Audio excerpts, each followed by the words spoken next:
It means a lot to be a Blue Jay and play for my community and like for all the people who like believe in us and come out to see us play. Like it take a lot of sweat, hard work, and we just gonna continue to work, and we know if we all stay together, we can be real good. You know, like Charleston, that's just home. You know, we've been working hard in the gym and on the field. Hopefully our game can translate to the field in August.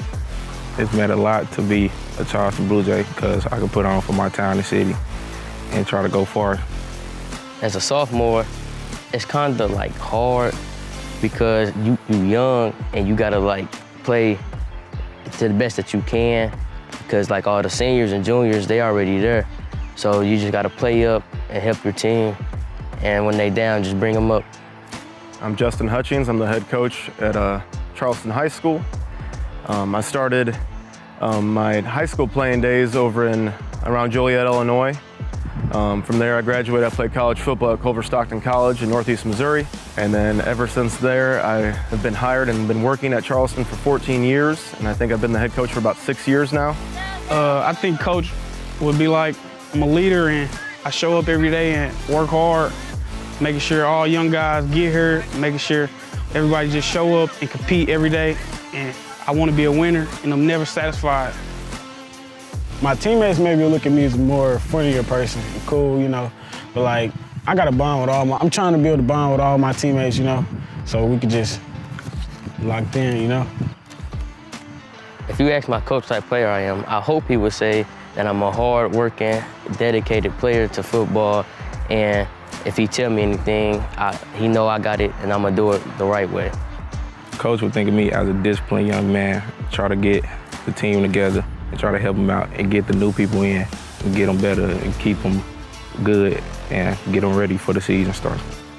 Going into the season, we had a rough year last year. I had a great group of kids, but we just couldn't get it done on the field, and it wasn't their fault. I don't think we were at where we were at 2 years ago, and we're hoping to get back in that spot and host a district championship game and win districts for the first time in almost 20 years, and then keep moving forward out of Class 1 and get to that state championship game. Our first goal is to try to play in the district championship game. And then, you know, keep playing in districts, we can get that ring.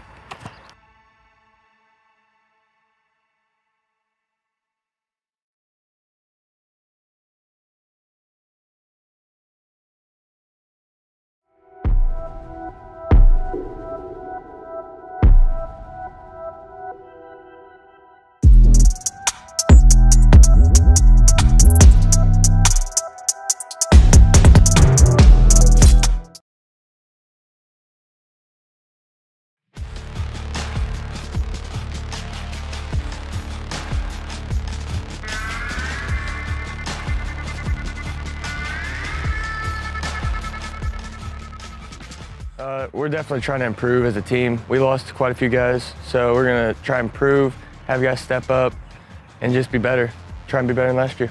I feel that our team has been improving every day. We started out really young. We still are really young, but those young players are improving to play the bigger roles that they need to this year. The first thing that I really wanted to do was get to know the kids. And fortunately, I walked into a pretty good situation. Coach May left the program in pretty good shape, got great kids who are used to working hard and really develop kind of that attitude that we're going to work hard and really be a fundamentally sound football team who plays with great effort.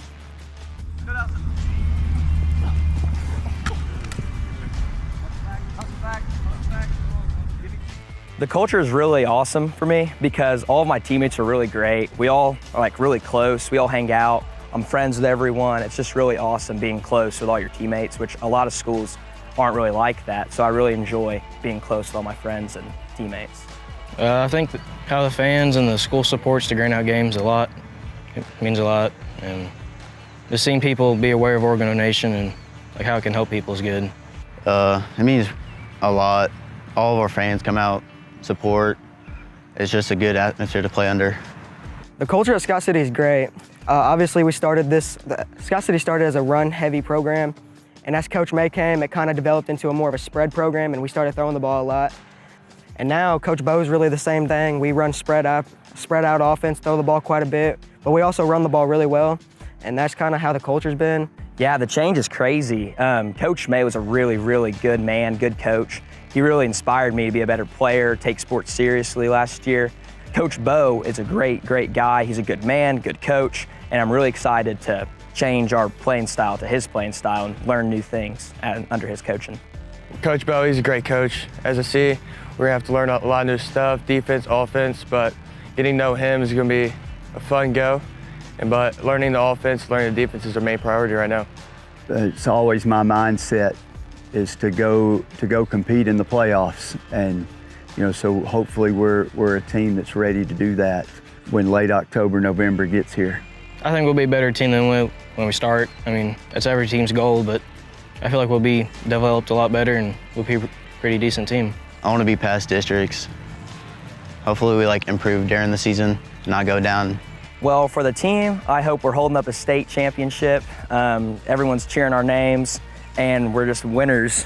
And for myself, I just hope I'm a good teammate, I stay healthy, and that's about it. Just stay healthy, be a good teammate, be a good player.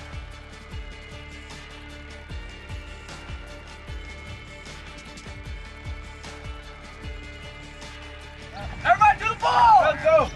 Hey, 1, 2, big blue!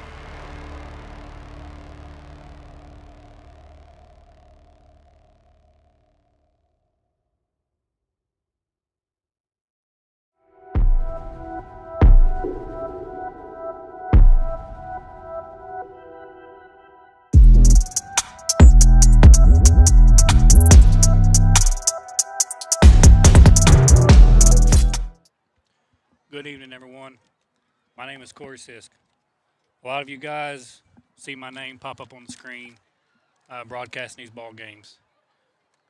We came on stream early tonight to have the unfortunate news of announcing the passing of an East Prairie community beloved member and Southeast Missouri native, Steve Hodges. Steve passed away on Wednesday after a battle with cancer.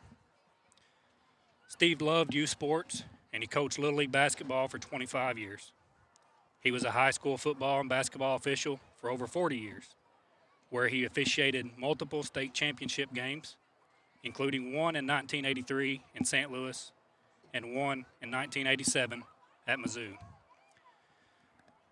Steve was elected and served 8 years in Missouri House of Representatives, representing Scott, Mississippi, and New Madrid counties.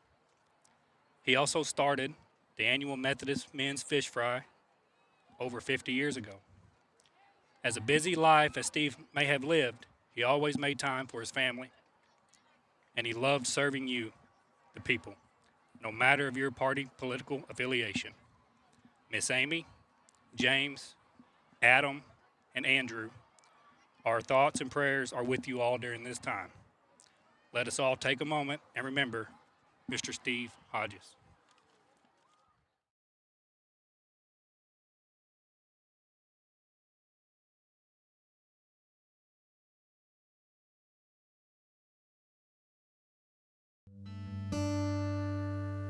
Thank you. Thank you for letting us be a part of your family and for trusting us with the ones you love the most. Thank you for allowing us to be a part of those lifelong memories. Thank you for taking us on the job and for putting us to work. Thank you for choosing us for your first vehicle and for every vehicle after.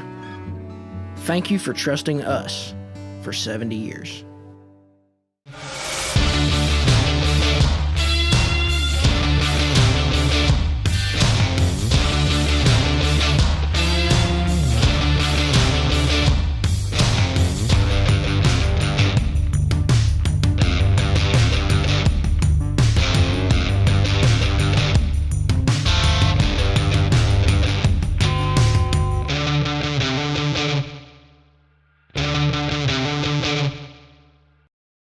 At Young Real Estate, we understand the importance of face-to-face interactions. Our experienced agents are here to listen to your needs and personalize your home buying or selling experience. But we also recognize the power of technology. Young Real Estate offers virtual showings, allowing you to explore properties from the comfort of your own home. Young Real Estate, where technology meets a personal touch. Your dreams, our expertise. Contact us today and let's make your dream home a reality.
At First State Bank and Trust, your future matters to us. Whether opening your first checking account or growing savings for the future, we're here to help with innovative tools and personalized service. FSBT offers a range of deposit options to fit your needs. For nearly a century, we've been committed to the financial needs of our local customers. Secure your future with a bank that's been trusted for generations of families in Southeast Missouri. First State Bank and Trust. Your money, your future, your bank. For 90 years. Member FDIC. What First State Community Bank means to me is, it says it in its name, community. We're family, we care about one another, whether it's in our SEMO markets or we can reach out to someone in Farmington, Columbia. They're always there to assist. We are very customer focused. Our employees do a great job with listening to the customers. The tellers know 100% of all customers by their name. If you want to feel at home, then walk into the doors of First State Community Bank. The best things in life never change. They just get better, like Hardee's Original Bag. Back and better than ever. Just $6.99. Mix and match any two full-size favorites. A juicy charbroiled double cheeseburger, melty hot ham and cheese sandwich, or crispy hand-breaded chicken tender wrap. Any two plus fries and a drink, all just $6.99. Hardee's Original Bag. Loaded with handcrafted goodness. It's the greatest meal deal for your buck. Good evening, everyone, and welcome to another Friday night under the lights of high school football here on Aycorp Sports. Tonight, we're coming to you from the campus of Scott City High School, where the Rams, who sit in 6th place in Class 2 District 1, will take on the Charleston Bluejays, who are currently sitting 4th in Class 1 District 1. I'm Jim Riker, alongside my broadcast partner, Corey Sisk. We're excited to bring you tonight's game. Glad to be here, Jim. This should be a really good football game. Each team comes in with a record of 4-2. The Rams are coming off of a loss to the district foe and 9th-ranked Crothersville last week, 28-0. Blue Jays have losses at Kelly in the first game of the season and also against a very talented Crothersville team. They are coming off a big district win against the Hayti Indians, and this is our first opportunity to have the Charleston Bluejays on Aycorp Sports this season. Coach Hutchings with a nice turnaround. Charleston last year 2-8, so they've already doubled their win total from last year, and they're really led a lot of running game. It's Bernard Bettis and Trez Clark, the two kids who really carry the mail for the Charleston Bluejays. Yeah, Coach Hutchings has been there few seasons now. I don't remember how many, a few, but he has really turned the program around. Got a dominant run game, and I'm gonna be honest with you. I was watching them warm up at pregame. Doesn't look like the quarterbacks have doesn't have bad arms either, so I'm anxious to kind of see if they can get something going in the air tonight and see what those arms can do. Yeah, Chase Kirby is the quarterback for the Blue Jays. He transferred from Malden last year, I think, and played some as a freshman last year down at Malden, and so he's got a little experience. Scott City has struggled a little bit, Corey, with teams with speed.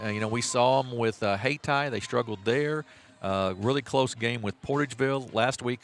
Not just speed with Crothersville, but Crothersville with a lot of speed. So they've got to find a way tonight to handle the speed, the outside speed, and try to contain Betts and Clark a little bit. Yeah, and you know, I felt like at Hayti they kind of started picking up momentum just a little bit there towards the end of the first half.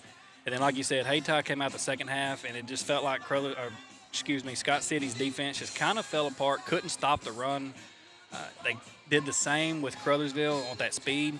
I'd like to see tonight maybe those backers key in on somebody, maybe spread out a little bit wider and learn how to get in the backfield a little bit more and try to stop these jet sweeps and try to stop the speed that Charleston is going to bring them in the backfield. And then for the Rams, they are led sort of a combination of folks. First off, you have to talk about Rusty Underwood. He's got leading the Southeast Missouri area 985 yards on 150 carries, and he runs the ball really, really hard. He runs it really hard. He runs it really strong. Rustin Underwood, we called his name a whole lot. Even in the loss against Hayti, we called his name a whole lot. We called his name a lot the week after that at Portageville. He runs the ball very, very hard, and he's not bad when they split him out and use him as a wide receiver either. And then the quarterback, of course, the junior Jackson Gloth. We were very impressed with him both times we've seen him. He runs the ball well, but he really throws it better than I think we both thought the first time we saw him. Yeah, I didn't give the kid enough credit with his pass game. The first night we saw him here at Hayti, he threw the ball really well, kind of the first time we got to look at his arm. And then at Portageville, he threw the ball really well, but he also did that. He's got an ability to get away from these sacks and kind of scramble out like any other quarterback that I've seen in high school in our area. So I'm anxious to see just how well he'll play tonight and how well he'll do against the pressure of Charleston. Yeah, and that is sort of a key as well. We're going to take a quick break here, and then we'll be back with the some thoughts on some other games around the area. Thank you. Thank you for letting us be a part of your family and for trusting us with the ones you love the most. Thank you for allowing us to be a part of those lifelong memories. Thank you for taking us on the job and for putting us to work. Thank you for choosing us for your first vehicle and for every vehicle after. Thank you for trusting us for 70 years.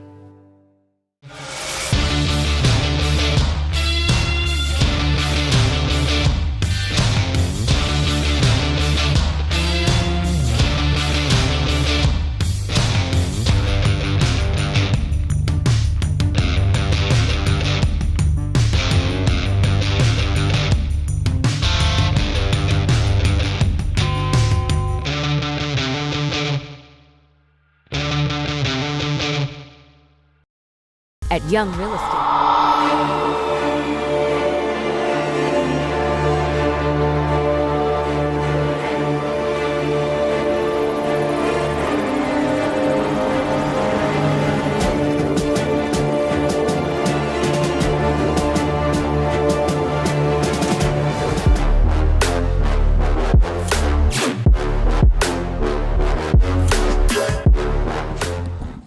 We are back at Scott City High School. Corey Sisk and Jim Riker along with you tonight. And Corey, not only here, but a couple other really good games around the area tonight. I think one that'll be very interesting is the East Prairie Eagles at the Kelly Hawks. East Prairie off last week because of a forfeit win, and Kelly really needs a win.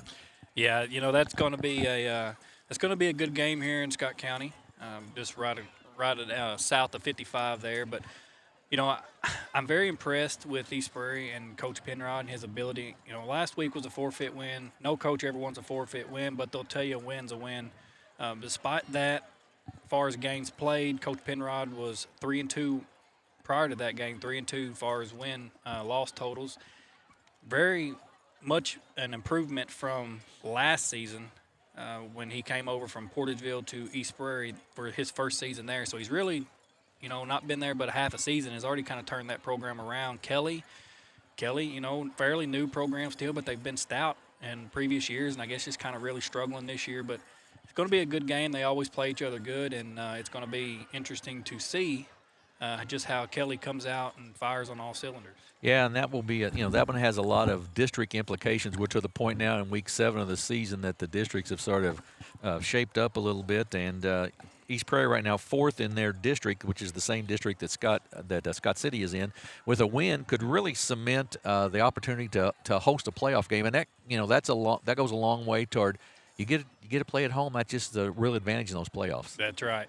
Of course, also in that district, you got Crothersville, you got Valley, New Madrid County Central. So East Prairie's really got a tough district. So any home field advantage they can get is really going to be an advantage on their end. And then you mentioned Crothersville. Another game I think around the area tonight that will be entertaining at least will be Hayti and Crothersville, the battle for the boot heel down there, sort of, and there are going to be some athletes on that field. The battle of the boot heel. It kind of goes back to what we talked about last week with Jackson and Cape. It doesn't matter how good or how bad each team are. They always play each other good. And I was a part of 2 Battle of the Boot Hills as my time as an SRO down there for Hayti. And that was when Hayti was in their dominant phase, just come off a state championship, still going to the state semifinals every year. So I'm going to have to follow that one on SportsStream to see how that goes, to see if Hayti comes out and plays Crothersville really tough like they always have in the past. Hayti in the same district, Class 1, District 1 as Charleston. Of course, the sort of the beast in that right now is St. Vincent, who is undefeated. But Charleston with an interesting stretch here of games. They have tonight, then I believe they host East Prairie next week, and then they've got Sykeston. So their season really sort of hinges on these 3 games. 3 wins, and it's a great season. Even go 2-1, and you end up 6-3, which would be a good season after 2-8. But there's the chance to either win or lose all 3 of those games. I think. And East Prairie, Sykeston for Charleston to finish out their season. Those are both their rival games. Right. Those are both big games for them. And that's one of those games that you can flip a coin to see who's going to win. It doesn't matter which team is the best necessarily with the record or the worst record. Those teams play each other super hard, and it's really anybody's game to win. So those 2 are definitely going to be interesting games to watch over the next two weeks. And then correspondingly, Scott City has they have Charleston tonight, Chaffee next week, which should be a win for them, and then they have to go to Dexter the last week of the season, which will be a tough one for them. So they really need this one tonight to sort of guarantee the chance to go 6-3 and maybe move up in the district rankings a little bit. Yeah, I think we kind of saw them fall a little bit, and then they kind of went up a little bit with the win over Portageville. But yes, I agree. I think, I hate to say Chaffee will kind of be an easy win for them. It's no win is ever easy. It depends on how hard you play. I do think they will beat Chaffee. Dexter will be their true test for the season on how they finish it out.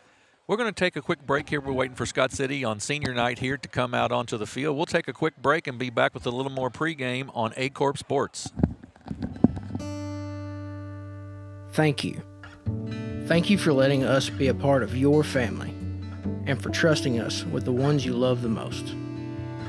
Thank you for allowing us to be a part of those lifelong memories. Thank you for taking us on the job and for putting us to work. Thank you for choosing us for your first vehicle and for every vehicle after. Thank you for trusting us for 70 years.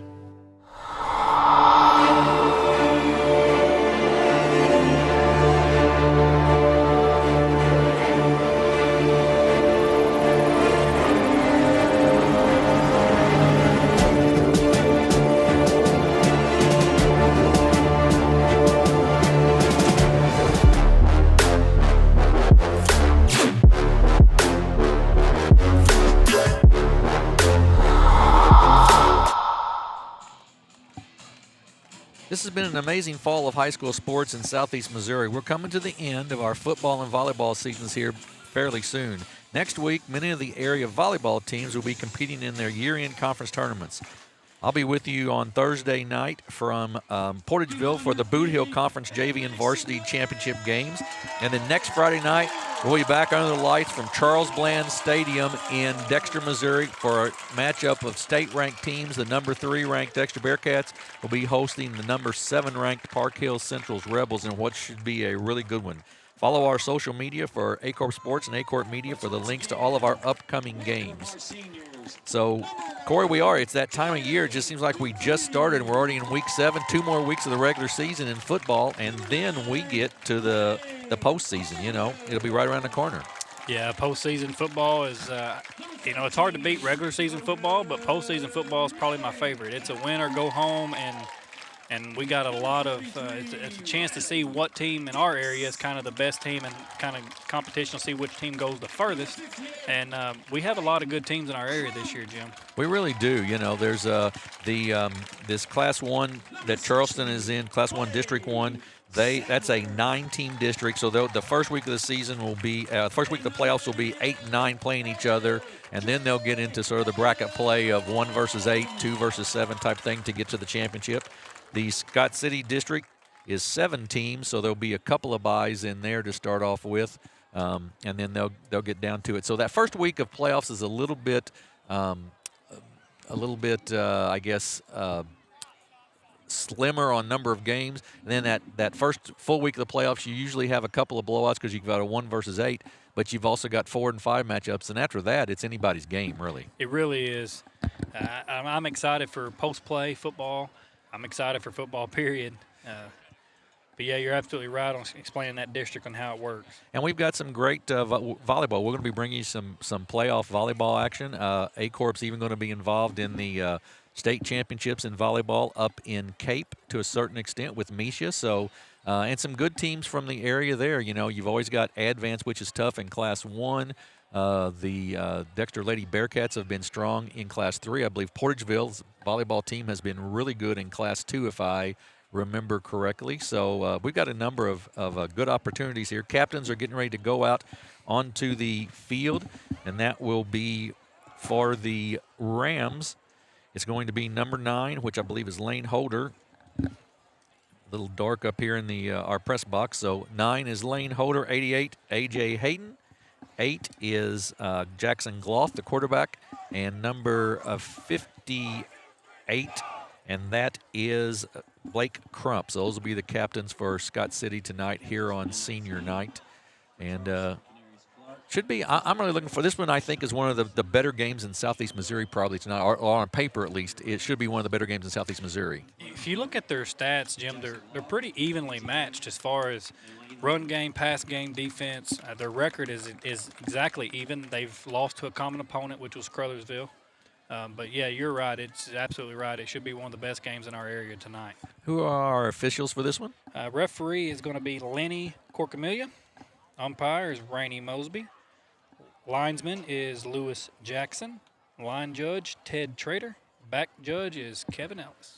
So a good group there to go, and we are just waiting on the captains to come out. I thought we were told that maybe the ball was going to be delivered by helicopter, but I sure haven't heard or seen that yet. So hopefully we don't get a delay, helicopter delay somehow. Don't know if I've ever had that before, but it should be, like I said, it should be a good one tonight. And some other games around the area as well. We've got, I know Cape Central and Farmington play tonight. Cape Central will be looking for some fulfillment after last week's performance, I would think. I would agree with that.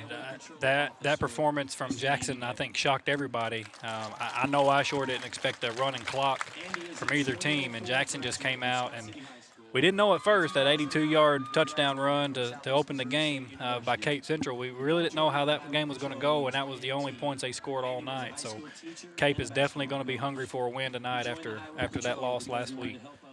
Also, I know Dexter is at Kennett tonight in a game that is a SEMO Conference Central matchup, and with a win there, Dexter would win the district for the conference for the first time since 2015, I believe. So that'd be a nice accomplishment for them. I'm trying to think who else is where tonight. I know Jackson has got Sykeston, I believe. They're at Sykeston tonight, if I remember. Park Hill Central and Valley. That should be a really good ball game as well. That's going to be a really good ball game. You know, I think that'll give Park Hill Central a good indication of where they are. That's right. Don't you? Because Valley is so strong. They've got the one loss on the season to St. Vincent's, but they are very, very strong there.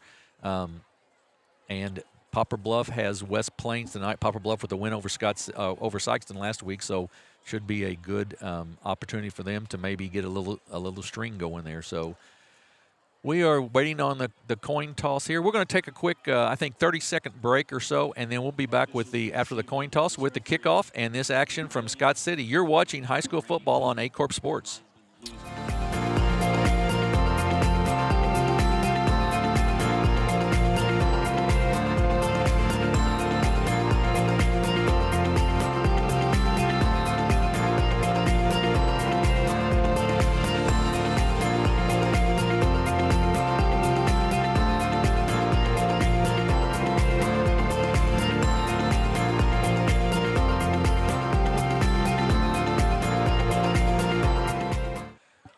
back at Scott City High School here on senior night. Scott City in their black uniforms, trimmed in gold. You'll see really nice look, or deep yellow, and Charleston in their white with the blue sleeves, and that's an interesting look. I watched a little video. They've got the blue with white sleeves and the white with the blue sleeve. Charleston, you don't see that. Usually, you see a solid color jersey for a team. You know, I sort of like that look. Charleston won the toss and defers to the second half. So Scott City will determine what they wanted. They will receive, I reckon, to start this football game. Just trying to decide which way to go. So we will see how this all plays out. And I believe in lieu of the helicopter, they let Trooper Andy Beck walk the game ball out. Good for them. Good for them. Probably a better choice anyhow. So we are set to go. Scott City will have the football to start the football game. And we are just about ready for this matchup between two 4-2 teams.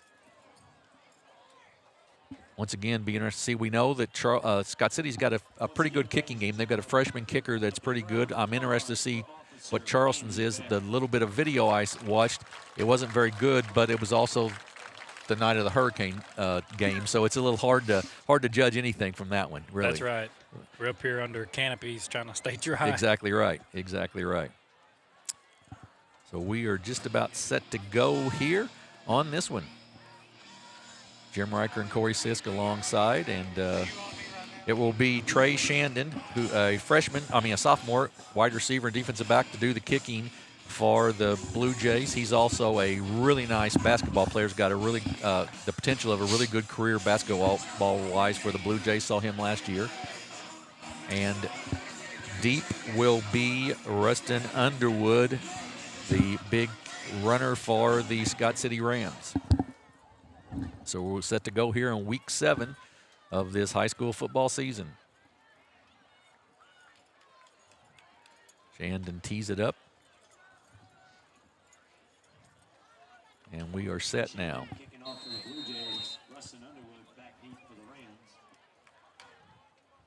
10 guys up close for an onside kick, not going to go 10 yards. Yeah, they're going to throw a penalty flag on that one. Yep.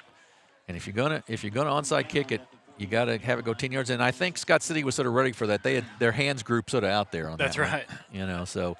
And it kind of looked like he got back and took off real fast, like he was fixing to kick it. And so I don't know if he meant to do that onside kick, or if it was just. Did he whiff, or did he? Yeah. Yeah. I've had some golf shots like that, you know. So Scott City will take over 1st and 10 from the Charleston 49-yard line. Jackson Gloth, the quarterback, in the backfield with Underwood behind him. He splits 2 wide outs to the left. He puts Miller now in tight in a wing formation. Takes a snap, gives it off to Underwood, right up the middle. He's to the 45, down to the 40, and down to the 39, just about a yard short of the first down. A nice 9-yard pickup right off the bat for Rustin Underwood. 2nd and 1 for the Rams. They're going to go to a hurry-up offense here. Hayden and Holder split out to the right side. Miller in tight right now. Stays in tight, sort of at the tight end spot. Gloth calls out the signals, puts Miller in motion. They give it to Underwood. He's at the 40. He's to the 35, following his blockers. Nachi to the 30, inside the 30, 25, 23-yard line. Big pickup. Great job of following his blockers and the big offensive line there for Underwood, and a big first down for Scott City. One thing that I love about Rustin Underwood and the way he carries the ball is he doesn't just try to make something happen. He stays behind his blockers. He trusts that they're going to do the job, and they open it up, and it's successful for him, and I like that about him. Yeah, way downfield, the deep safety made the tackle on that. Clark made the tackle on that. And you don't want him to be your leading tackler, probably. You sure don't. That means you're getting running backs getting too many yards. Exactly right. So 1st and 10 from the 24-yard line for the Rams. They put Miller in motion once again. Right side. They give it to Underwood again. He cuts it up at the 20. And this time he's brought down. Flag comes in. That's going to be Shandon, I believe, on the tackle. Flag comes in, and we'll see what that's going to entail. It's going to be holding on Scott City, and we'll move them back 10. And Froggatt got up a little bit Little gimpy. A little gimpy there. I think they're going to take him out. He will come out. Jackson Berger will check in. Frog, it is a fairly big piece of their passing game. So 2nd and 20 now for the Rams. It's got a text from Bobby Alford that the Bearcats of Dexter jump out to a 6-0 lead on a TD run by Jet Grams early in the ball game. That kid is something special. He is. I watched the broadcast of the South Boone game, and that kid. He's a good one. He's a load, too. Goloff keeps it himself. Cuts outside. Nobody there at the 30, 25. Cuts to the inside at the 20. 17 is going to be tackled there. Great fake to Underwood. He keeps it himself and picks up a big yardage of about 17 yards. That's what you want out of a fake handoff. You want to draw your linebackers, your defensive end, your corners into that running back, which is what happened there. Gloth got outside on the end. Nobody there. And, again, the safety makes the stop. Pickup of 16 on that, so 2nd and 4. Now down at the 18-yard line, inside the red zone. Goff looking for call from the sideline. They split Berger out left. They've got Hayden and Holder out to the right side. And a timeout. Little confusion there as to what play they wanted to run, I think. And Gloth, good job. Instead of running something and making a mistake, they call a timeout and they'll discuss it. We're just about 3 minutes in. We're tied at 0, but Scott City is knocking on the door. We'll take a 30-second break and be back here on Aycorp Sports. The best things in life never change. They just get better, like Hardee's Original Bag. Back and better than ever. Just $6.99. Mix and match any 2 full-size favorites. A juicy charbroiled double cheeseburger, melty hot ham and cheese sandwich, or crispy hand-breaded chicken tender wrap. Any 2 plus fries and a drink, all just $6.99. Hardee's Original Bag, loaded with handcrafted goodness. It's the greatest meal deal for your buck. Back at Scott City High School, Scott City started on the 49-yard line of Charleston after a failed onside kick attempt. And they've taken it down to the 18, 2nd and 4 from the 18. They've done pretty much what they wanted to do, Corey. That's right. But Coach Bowe can't be too happy that he just had to burn his timeout there just a couple minutes into the ball game. Miller in motion, right side. Give it off to Underwood. He's to the 15, follows his blockers to the 10, to the 5. It's going to be brought down at the 5-yard line. See who comes out of there on the tackle. Looks like number 20, and that is Tim Frazier with the tackle, but a 1st and goal for the Rams down at the 7. Like T.J. Ferris was also in on that tackle for the Blue Jays. The Blue Jays defensive line has played well this season. I know Coach Hutchins has been happy with that, but they're being manhandled right now by the Rams offensive line. And Underwood has done a fine job of following his blocking. He does. He does that very well. Probably one of the best running backs that does that in the area. Underwood's got it again. He's down to the 5. He's into the 3, down to the 2, and he's in for a touchdown. 7-yard touchdown run. Rustin Underwood, and the Rams jump out to a 6-0 lead. Just once again, Corey followed his blocking nicely and carried it in. Got close to the end zone there, and just as he was going down, looks like he kind of stretched the ball over.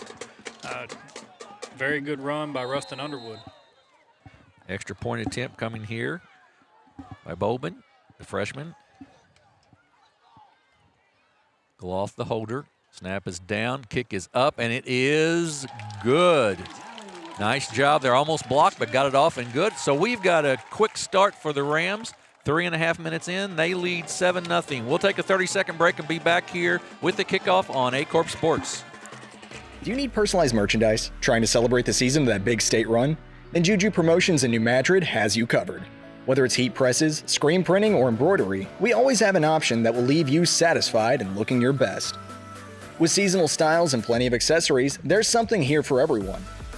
So come in and shop around. You'll be welcome with a smile and leave more fashionable than ever. Call us at 573-748-4040 or visit us in New Madrid. We're back here on Aycorp Sports. The Rams of Scott City with the 49-yard touchdown drive, capped by a 7-yard run from Rustin Underwood. And we were talking off the air there, Corey. Charleston's got to figure something out to stop Rustin Underwood. Yeah, maybe the line, I don't know. Maybe the backers cheating up some in those holes. Maybe I don't want to. You don't want to draw the safety too close up because then you leave your air game wide open. But those backers are going to have to figure out a way to make some adjustments to stop Rustin Underwood. If they can't, they're in for a long night. Caden Talley to kick off for the Rams.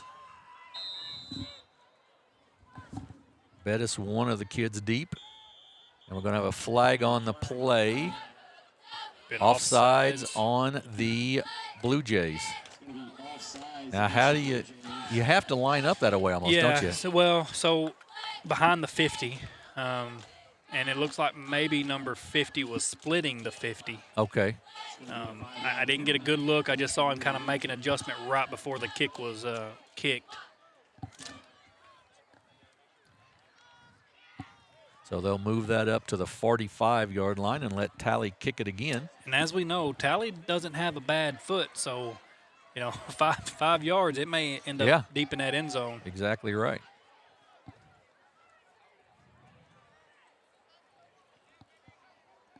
So Talley will set it up, ready to go again.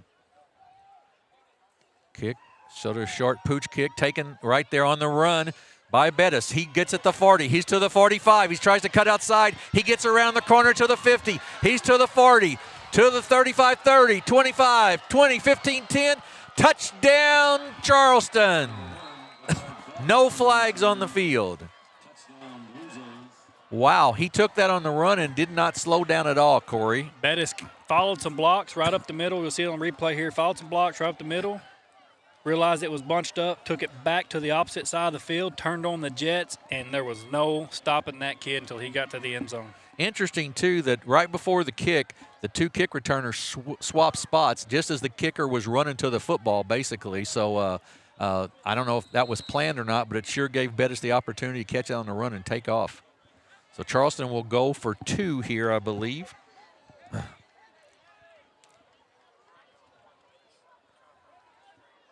That will be, looks like a Bettis to maybe take the direct snap, of sort of a big package back there. And he gets a jump and an offsides, and that will move it up. So move it up to the 1.5-yard line, and this makes it that much easier. Yeah, that's I know it's a 2-point conversion, but that's kind of critical. Yeah, it really is. That, I mean, that 1.5 yards is a huge difference, when all you got to pick up is 1.5 yards as opposed to 3. You're exactly right. So we've had a lot of action here in the first 3.5 minutes of this football game. And it will be, as Charleston lines up, I said, in that full house backfield. Bettis takes it, hands it off. Clark cuts inside and gets in for the 2-point conversion. Trez Clark with a 2-point conversion, and Charleston takes a quick 8-7 lead. 8:24 to go in the first quarter. We'll take a break and see what kind of action happens on the next kickoff here on Aycorp Sports. What First State Community Bank means to me is it says it in its name, community. We're family. We care about one another, whether it's in our SEMO markets or we can reach out to someone in Farmington, Columbia. They're always there to assist. We are very customer focused. Our employees do a great job with listening to the customers. The tellers know 100% of all customers by their name.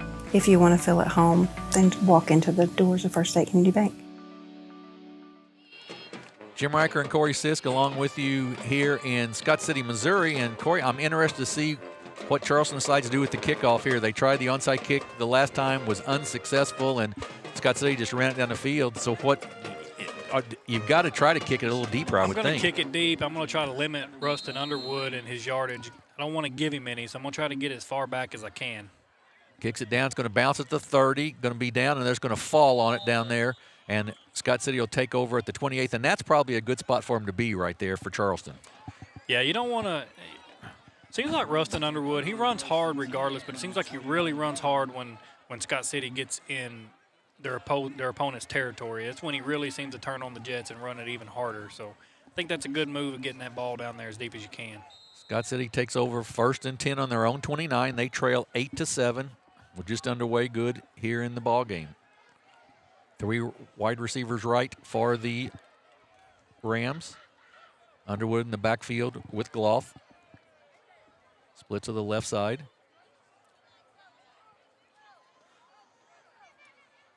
Quick out to Holder.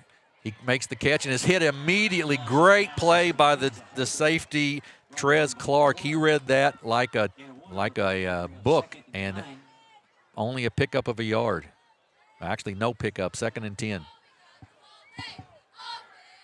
Clark has 44 tackles for this, coming into the game for this Charleston team, 2nd leading tackler. Froggett back in the ball game for Scott City. That's a good sign. Hayden and Holder split out to the right for the Blue Jays, or for the Rams. And we're going to have an official's timeout.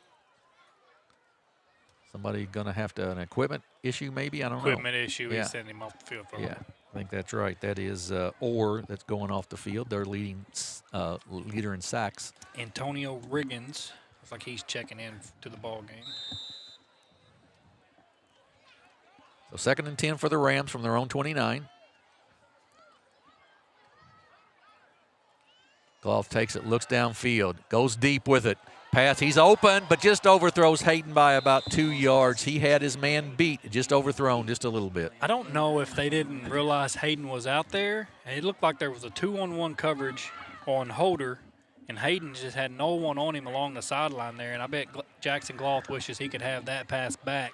Yeah, a little air underneath that. I mean, sort of line drive it a little underneath that, and it would have made a big difference probably. But it's going to bring up 3rd down and 10 for the Rams. They'll split 3 to the left side now.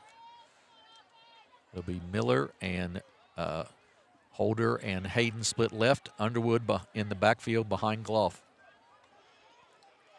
Are you surprised at all they just didn't come out running the ball again after that success in the first series? I think he might have read that they might have the number there. Gloth just overthrown out of the reach of Miller on the left side, and it'll bring up a punting situation for the Rams. 4th and 10. So Charleston's defense, after giving up a 49-yard touchdown drive on the first drive, sees 3 passes here and stops them, and Charleston will get the ball back, as I believe that will be, well, when we saw him play earlier, Gloth was the punter, I believe, but that's not who it is tonight. I think that's Hayden. I believe it is A.J. Hayden. I think you're right. And we know we got Bettis back there to return, and we know what kind of wheels he's got if they let him cut it up in an open field. Great punt down the field. Going to be out of bounds, though, is the only problem. They'll cut some distance off of that. We'll see where they end up marking it as he goes. And it's going to be all the way out at the keeps walking to the 43-yard line. So Charleston will take over 1st and 10, their first possession of the football game after scoring on a touchdown on the kickoff. And they'll start at their own 43-yard line in good field position. Makes you wonder why Coach Bo didn't come out and try to run Underwood. It worked so well the first drive. He chose to go to the air on that drive, and it was not successful for him. Chase Kirby, the sophomore quarterback, will be in the backfield. He'll have Trez Clark behind him. Up on the line of scrimmage, or in the backfield, just off the line of scrimmage, is Bernard Betts. Kirby gives it off to Clark. No, Kirby is rolling out. He's got a man open. He overthrows Betts by just a little bit. He had a big gain there, but just overthrew him and brings up 2nd down. Betts almost had it with the little one-handed fingertip grab there. But I'm with you, Jim. That was a perfect throw. Betts was open. We know what kind of speed he's got. I believe that would have been a touchdown if he would have caught that. Absolutely. So 2nd and 10 for the Blue Jays. Kirby looks to the bench to get his signals.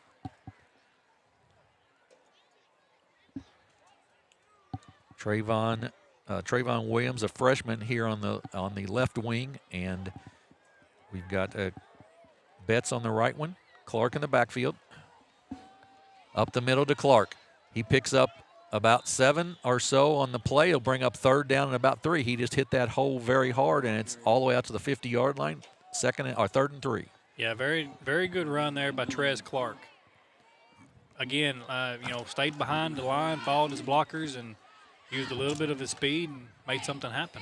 And this is really Charleston's bread and butter, is just this running game. And we'll see if they go back to Clark here on 3rd and 3. They don't. Kirby rolls out, finds a receiver wide open.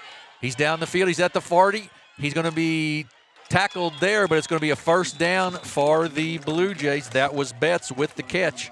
And it'll be a first down for Charleston, and a good job by the little sophomore quarterback, Chase Kirby. He's playing very impressive so far on this drive. Really, their first possession, second drive, first possession, or second possession, or rather, first drive. He's played very well, and that was kind of the same play that we saw where he kind of overthrew Betts, and he kind of looked like he toned it down just a little bit, made a good connection. So 1st and 10 at the 38. Kirby pitch out. It's taken by Clark. He's caught and pulled down behind the line of scrimmage. There'll be a loss of about 3 on the play, 3 or 4. Good defensive effort there by the Rams. Bring up 2nd and 14. That was a little bit of that wasn't the prettiest pitch I've ever seen. Let's put it like that. No, it wasn't. And he really, I don't know if it was a little miscommunication, a little misjudgment. I'm not real sure what it was, but it definitely wasn't a pretty pitch, and Scott City just got back in the backfield. So Clark behind Kirby. Takes the snap, gives it off to Clark. He's got a big hole. He's to the 40, 38, down to the 35-yard line. Pickup of about 7 on that play, and it'll bring up 3rd down and 8 for the Blue Jays. 4 down territory, though, for Charleston, I have to believe. Looks like he hit his blocks pretty well, then just kind of shot it out to the outside there. Yeah, total switch of the offensive line there. Does that tell you they're going to run to the right side, or I don't know what that means exactly, but they sure, everybody switched. Yeah, only the center stayed intact. That's right. Off to Betts. He's trying to get outside. Can he get out around the corner? He gets to the 35, to the 30, and down to about the 29-yard line. So that'll bring up just a 4th and. He's about half a yard. Yeah, he's close. He's close. I don't imagine Coach Hutchins is going to punt this here. I think he's going to go for it. Absolutely on the 29. I think this will be a 4th and 1. I would be very surprised if you don't see Trez Clark go up the off tackle someplace and try to get the first down. They may even go with the full house backfield here. We'll see what they do.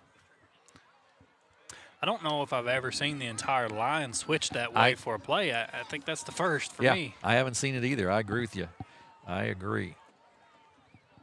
They do have that big backfield in there, and that's Deshaun Henderson. If you remember him from basketball, he's a big young man. He's at one of the fullback spots, and we're going to have a timeout called by the Blue Jays as they want to make sure they've got it straight here on 4th down and 1. We've got 4 minutes to go in the first quarter. 8-7 Charleston with the lead. We'll take a 30-second break and be back here on Aycorp Sports.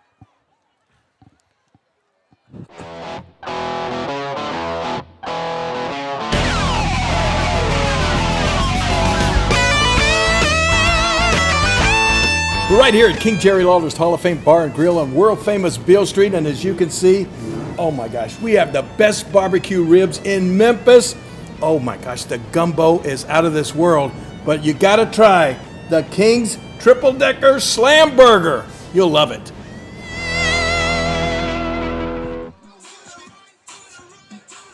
We are back at Scott City High School. Charleston leads Scott City 8-7, 4:01 to go in the first quarter. Charleston is driving.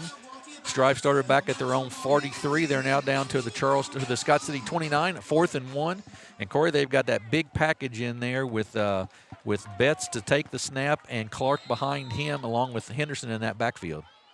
Yeah, I look for a Trez Clark handoff here. And he gets it, and he's going to pick up the first down. I believe he's inside the 28 to about the 27. Just need to pick up 2. Sort of stumbled forward, but got enough of it, and it's a first down for the Blue Jays. They've moved the ball nicely so far. It looked like Bettis took the handoff there. It looked like he took the handoff. Oh, maybe he did. Yeah, he took the handoff and then handed it off. Oh, yeah, he took the snap. Yeah, and then handed it off. That's right. That was kind of. Yeah, gave it off to Clark. That's exactly right. He fouled those 2 big blockers. Kirby back in at quarterback. Nobody in the backfield. Now they put Betts there. He cuts it back up the middle. He's to the 25 and inside the 25 to the 23-yard line. He's brought down there. One of the young men was Lane Miller in on that tackle. And it'll bring up 2nd down and about 7. Betts, Bernard Betts hobbles off for the Blue Jays. Hopefully he's all right. I don't know if he got landed on, stepped on. Tamarius Crumble checks in for him. Clark in the backfield behind Kirby. They give it off to Clark up the middle. He's at the 25, hit there, carries a man forward to about the 23-yard line. A pickup of just a couple on the play, and it'll bring up third down and about, let's call it 6 for the 3rd and 7, I think the scoreboard says, for the Blue Jays. Yeah, it looks like Lane Miller went in there and made the stop on that defensive play.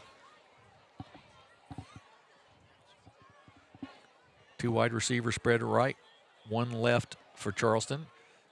Kirby looks at the play sheet on his wrist. Now they split Crumble to the left side. Clark in the backfield. Now they put him in motion. They give it pass. Kirby gets away from it. They're going to carry the ball down to about the 22. Had the opportunity to possibly get that out there onto the left side, but chose not to and kept it himself and bring up 4th down. Yeah, it looked like he had an open man here. I don't know if he was just maybe had second guessed himself on his throw on maybe possibly avoiding an interception. But it looks like he had a receiver open out here on the left. Bernard Betts checks back in for the Blue Jays. It's good news for Charleston. 1:57 and counting here in the first quarter. Charleston with the lead, and they have a 4th down and about 6. Play clock continues to run down. They're not going to get this off. They're going to call a timeout, or they're going to get a delay of game, and they do call the timeout. So we will take one as well here. It is 8 for the Blue Jays, 7 for the Rams, 1:41 to go in the first. We'll be back here in just 30 seconds to see if the Blue Jays can keep this drive alive. At SEMO Health Network, we strive to provide caring and affordable health care while making our patients feel welcome in our warm and friendly atmosphere. With locations throughout Southeast Missouri, we provide medical, dental, OB, and behavioral health services to anyone and everyone that may need it. Visit SEMO Health Network for your wellness exams, COVID and flu vaccinations, lab services, dental exams, counseling, and more. For more information, visit our website and let SEMO Health Network take care of you. We're back at Scott City High School. Just some other scores around the area. The Crothersville's up on Hayti 28-16 in the third quarter. That game actually started at 5:30. Understand that J.C. Ford, the quarterback for Hayti, had a bad leg injury in the first quarter, taken to the hospital. So that's bad news for Mr. Ford and the Indians. He's a fine young player. Dexter up 19-0 on Kennett in the first quarter, and it's 4th down here for the Rams, or for the Blue Jays, 4th and 6. From the Ram 22. Full house backfield. Betts with it. He tries to cut upfield. He does cut upfield. He cuts outside now to the 15. He gets down to about the 12, run out of bounds there, but enough for a Blue Jay first down. They just went with that full house backfield package, and Betts picked his way up for a first down. Yeah, Scott City's having a rough time trying to figure out how to stop that full house backfield. So 1st and 10. Clock is stopped at 1:29 to go in the first.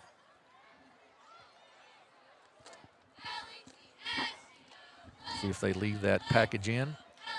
And they do leave that big package in with Betts in there and Clark behind him. Betts runs it right side. They read that well, though. Scott City with a nice job right there. That's number 59. That is the junior Carter Berger with the tackle for loss, and it'll bring up 2nd down and 12. Good read that time. They got beat on it the last time, but not on that one. Not sure what package Charleston's sending in. It looks like they sent out an offensive lineman, two offensive linemen. Yeah, I believe they sent Orr and Henderson out, and Kirby comes back in as well as one of the wide receivers here. So 2nd down and about 12 for the Rams. They're in the red zone. Kirby fades back. He looks. It's knocked down. Good defensive play there by the Rams. Let's see. I'm not sure which. Was it Underwood that knocked it down? I wasn't sure if it was him or the defensive lineman. But it's going to break up a 3rd down either way. See here on the replay. Yeah, it was Underwood that knocked it down. Good job there.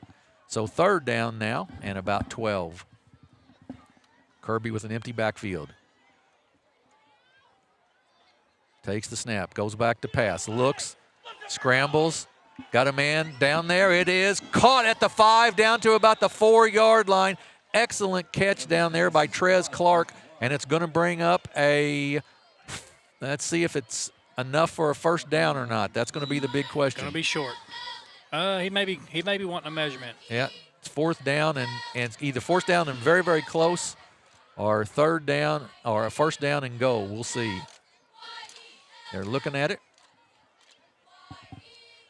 Jackson Berger comes off for Jackson Berger comes off for the Rams. He was sort of shaken up on that tackle. So we'll measure this to see if it's a first down or not. That was I didn't get a chance to elaborate on that catch. That was a phenomenal catch. It looks like he almost like he just pinned it between his shoulder pads and his hand on his, because the top half of that ball was actually sticking out, was unsecure, so he held on to that, and good job by him. Wow, it's going to be 4th and a link of the chain, it looks like, for a first down for the Blue Jays. Well, I don't think we're going to see much that's going to change for Charleston. They've been in this 4th down and inches or 4th and yards several times already on this drive, so I don't think we're going to see much that's going to change. No, I think not. Henderson and Orr back in for that big backfield, and it'll be snapped, I'm quite sure, to Betts, and either he or Clark will try to pick up that first down. All they need is about 6 inches. Big play early in the game. This drive started back on the 43 of the Blue Jays. They come out to the line of scrimmage. And now we've got a timeout by Scott City, I believe. Yeah, Scott City is going to call a timeout and try to set up the defense, possibly. So I think we'll take a quick break here. There's 39 seconds to go in the quarter. We're going to take a quick 30-second break and be back here on Aycorp Sports.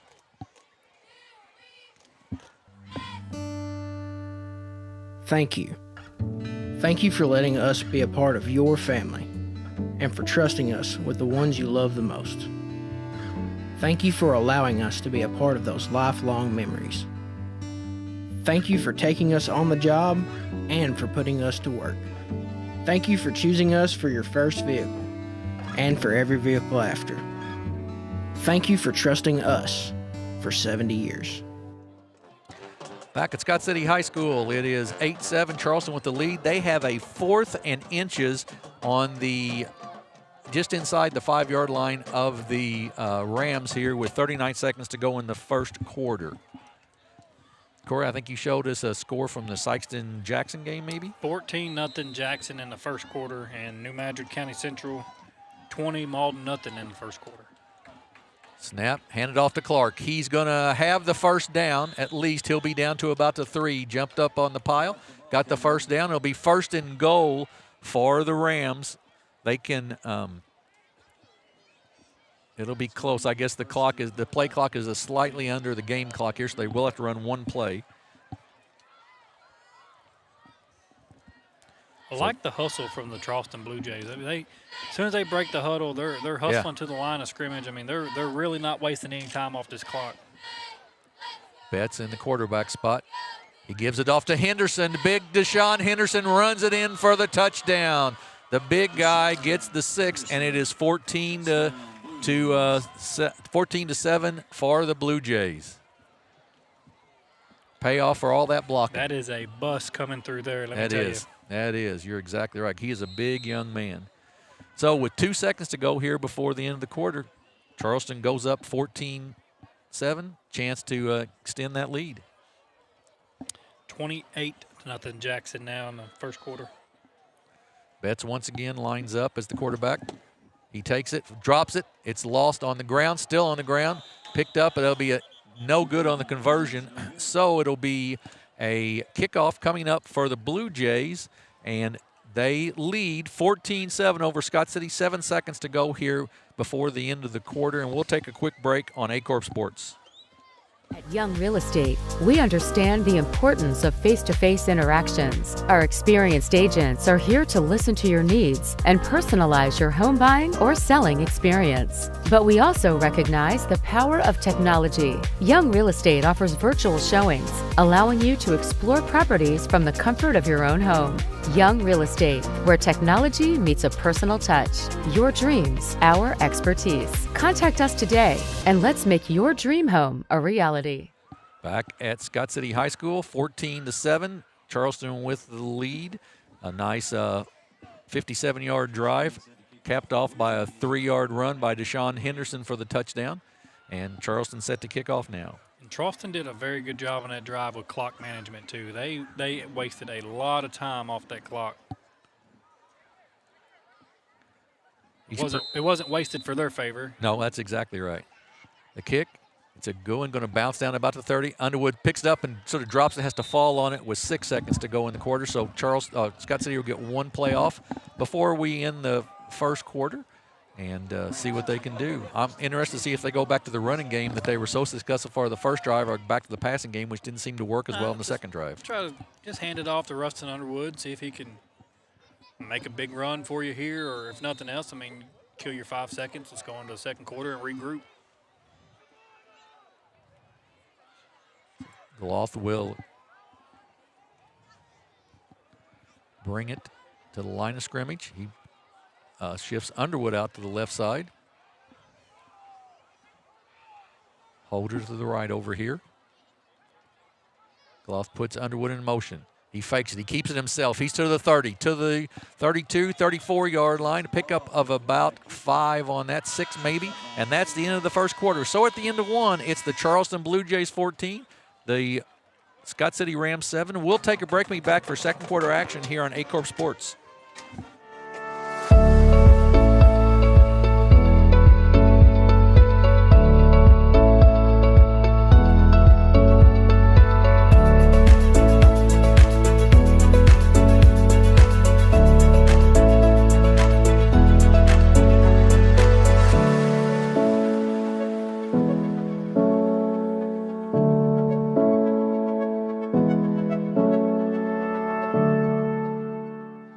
Kevin Rossville. I'm a farmer from Prairie County, Arkansas. Been farming since 1991. Started farming with my father-in-law when I got married. We've been raising rice ever since. We've all been looking for something for a change for years. And I think this 263L is going to be the next and up-and-coming thing for us. It's really going to work well on a lot of different ground and a lot of different farms around here. Dynagrow 263L, available exclusively at Nutrient Ag Solutions. Back at Scott City High School, Scott City trails 14-7 as we start the second quarter. We've got Gloth in the backfield along with Underwood. They split Hayden and Holder out to the left side here. Put Miller in motion.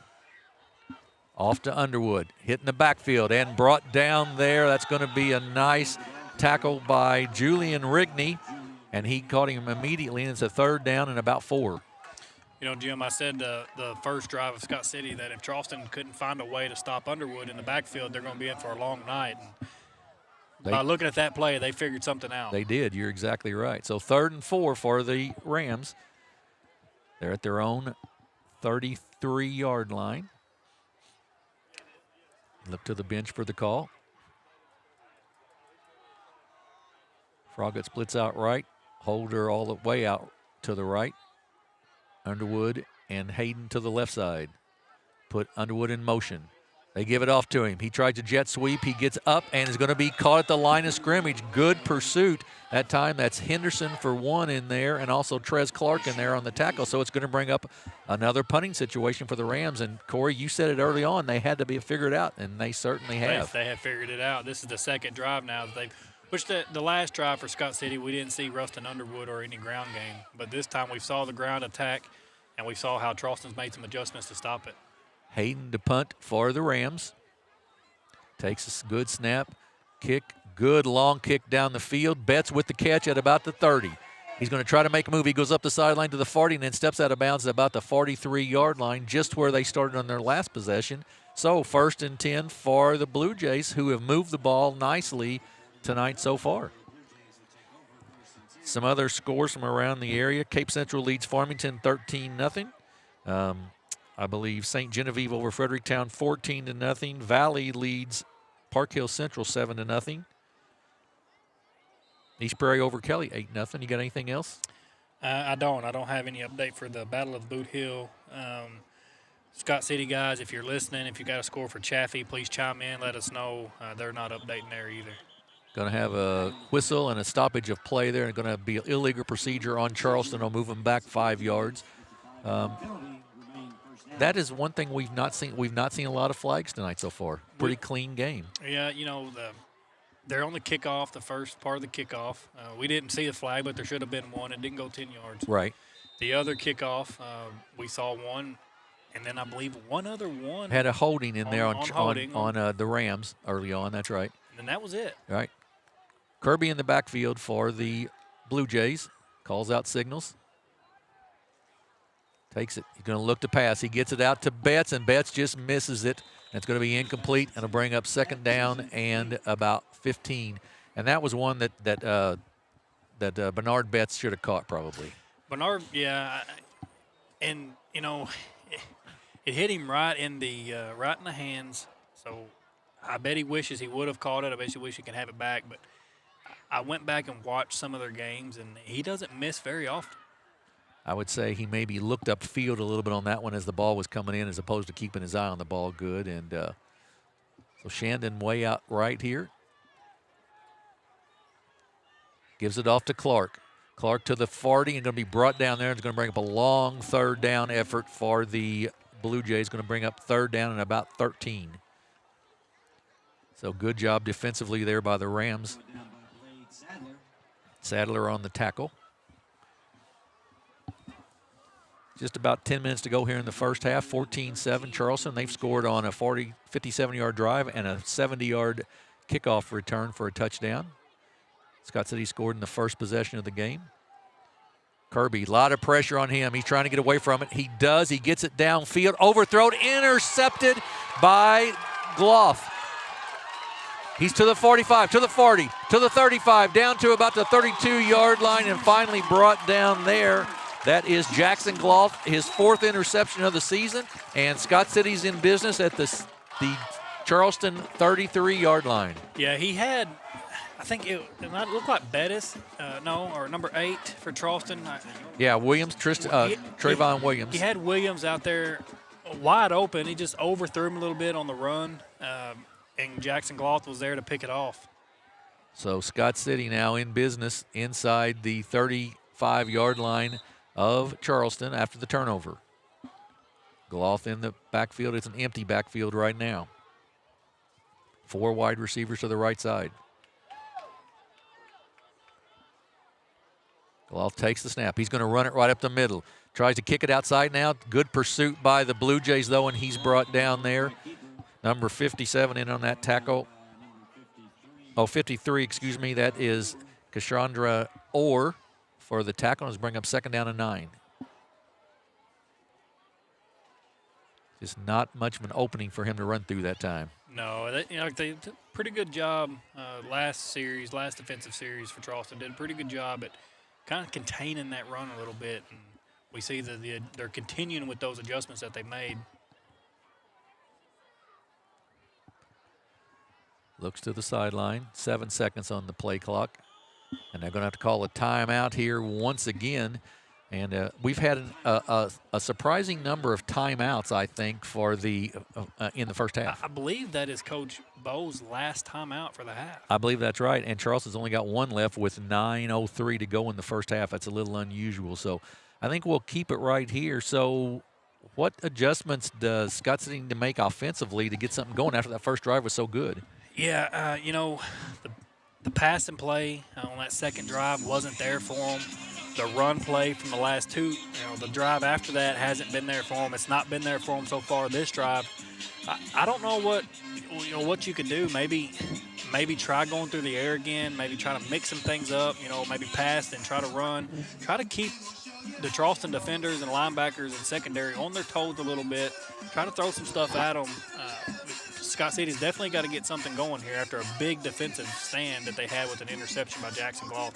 Got to get something going here and get back in the ballgame. So it's 2nd down and 9 for the Rams as they come out of the timeout.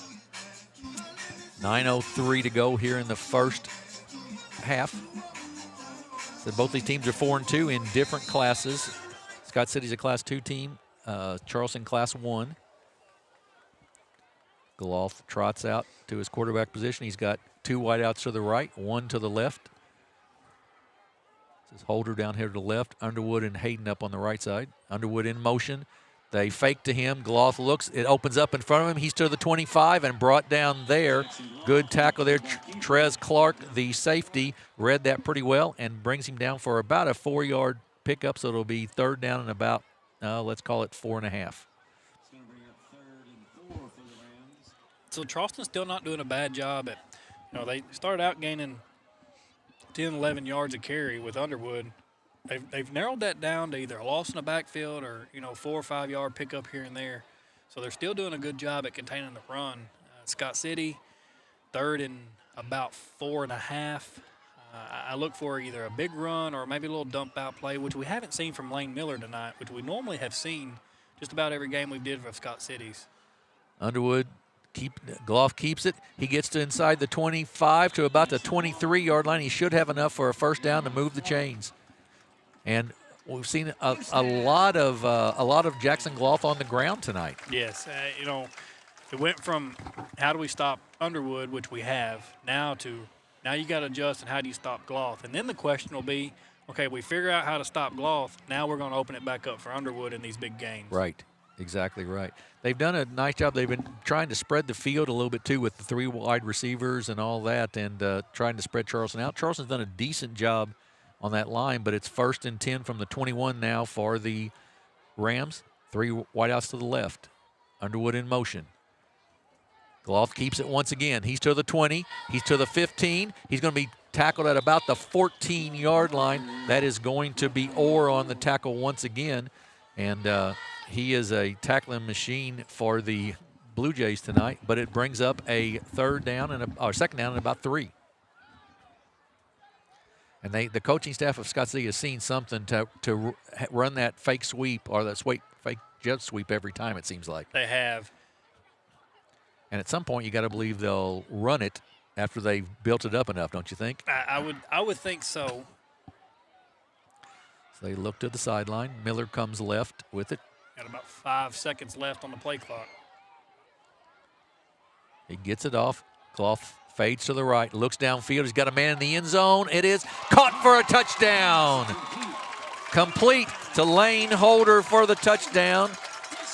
His 14th catch of the season, and it's 14-13. Great read by Jackson Gloff. You'll see on the replay here, he takes the snap. And he really threw it in between 2 Charleston defenders right to Lane Holder for an awesome catch at the back of the end zone. Yeah, a little bit of zone coverage there, and they couldn't decide who to go with, I think, and sort of left him open a little bit. Nice touchdown pass. Ball is down, kick is up, and it is good, and we are tied at 14. That was Caden Talley, a freshman, with the extra point. So we are tied at 14 with 7:38 to go. We've got a good one here, folks. We'll take a 30-second break and be back with the kickoff here on Aycorp Sports.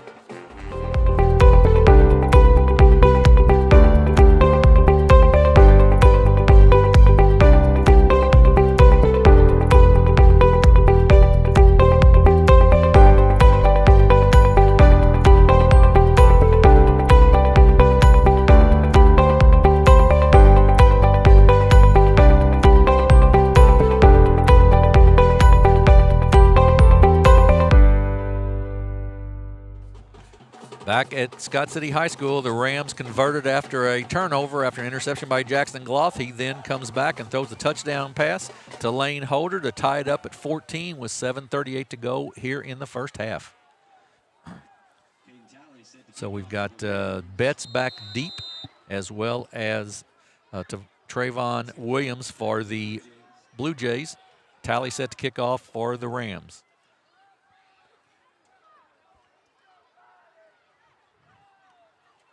Just low. It's on the ground. It's loose, but then Charleston does pull it in. They were not going to let Betts run that one back, I believe. I think that was a smart move by the kicker.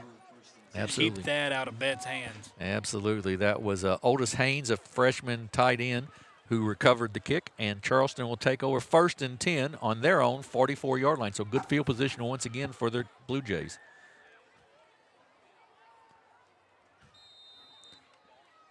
Kirby at the quarterback spot.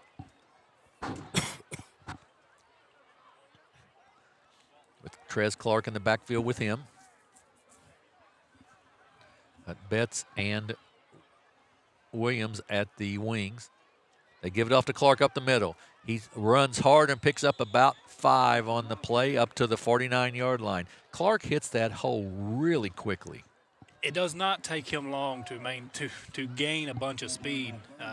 Sometimes they'll slow down, hit that hole, find an opening, maintain their speed. I think Clark, soon from the word go or hut, he is full speed, nonstop, and he is fast. He's averaged 7.5 yards a carry this year. He gets it once again. He's at the 50. He's at the 45. He's down inside the 45 to about the 43-yard line of the Rams, and it'll be a 1st down for the Blue Jays. Trez Clark with another nice pickup there of about 10 yards. It's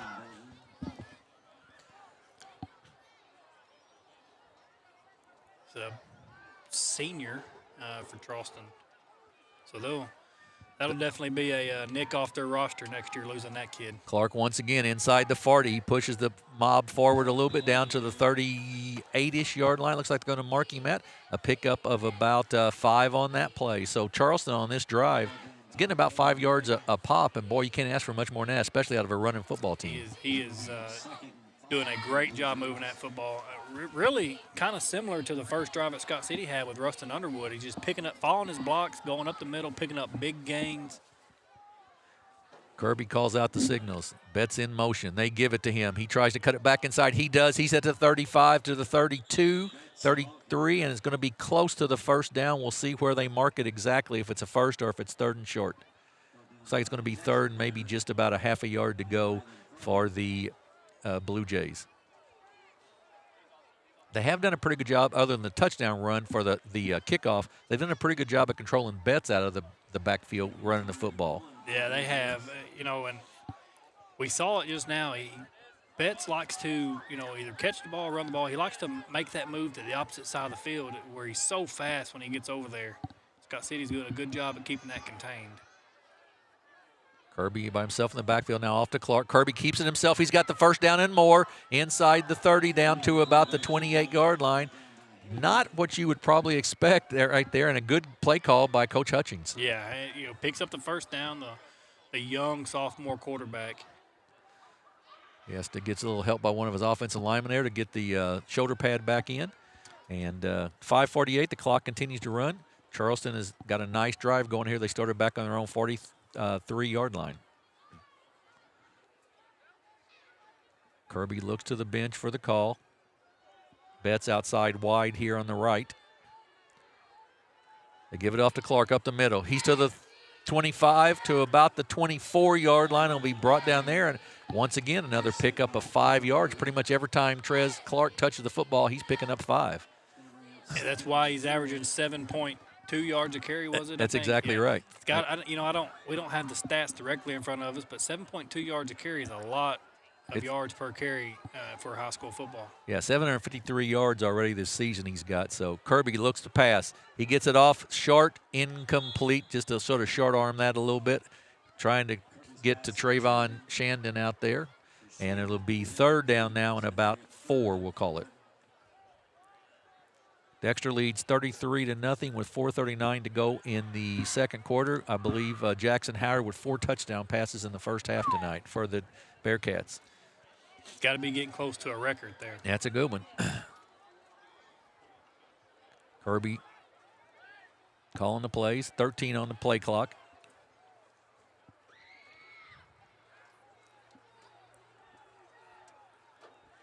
And we're going to have illegal procedure on the Blue Jays, I believe. Now, I'm officiating from up here, so I'm not positive of that, but it looked like they jumped possibly. I think the umpire there is pointing at lineman moving maybe. Yeah, Yeah. So that'll move it back to 3rd and 9. Much more difficult to get here. But they've been in this territory quite a bit on their last drive and was very successful in You're third down exactly right. conversion. They have. You're exactly right. See what the play call is going to be. I would go to my workhorse, Therese Clark. Yeah. See if he can't get me some of them 7.2 yards a carry. He splits out to the right side, Betts to the left side, Kirby in the backfield. Now Clark in motion. They fake to him. They get it out to Betts. He makes the catch. He cuts inside to the 35, to the 25, and he's going to be out of bounds at about the 25-yard line. So it's going to bring up 4th down and about 6 for the Blue Jays. So smart move by Betts there just to kind of get it out of bounds. Stop the clock, regroup. You got some time now to figure out what play you're going to run. 4th and 7 for the Blue Jays. They split. Clark out to the right side. Kirby trying to draw him off sides with the hard count, no luck.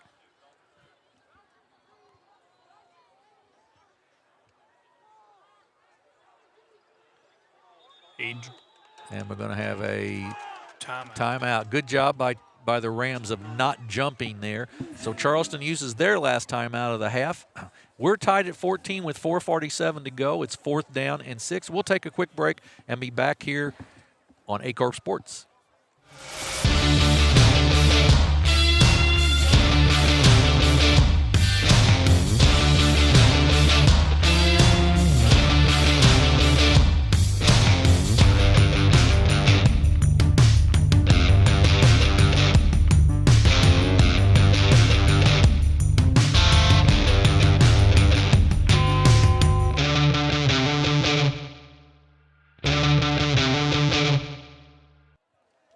Back at Scott City, a few other scores from around the area. Cape Central leads Farmington 27-0. St. Genevieve over Fredericktown 20-0.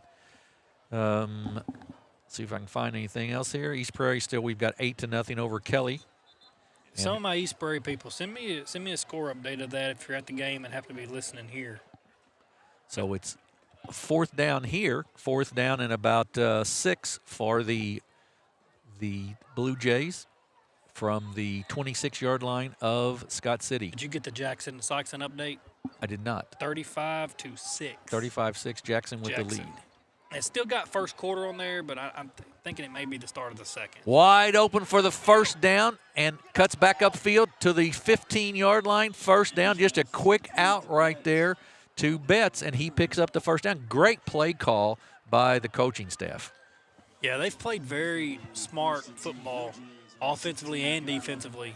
They put Clark in motion, and when they did, they sort of all eyes went to him, and Betts was wide open down there for the 1st down. So 1st and 10 inside the red zone at the 16-yard line. If you count Betts side-to-side yards, he's probably already got 100. You're exactly right. He does run a lot of side-to-side. Clark with it up the middle. He tries to kick outside. He gets down to about the 11 or so. Pickup of about 5 on the play. And it'll bring up 2nd down and about 5 from the 11.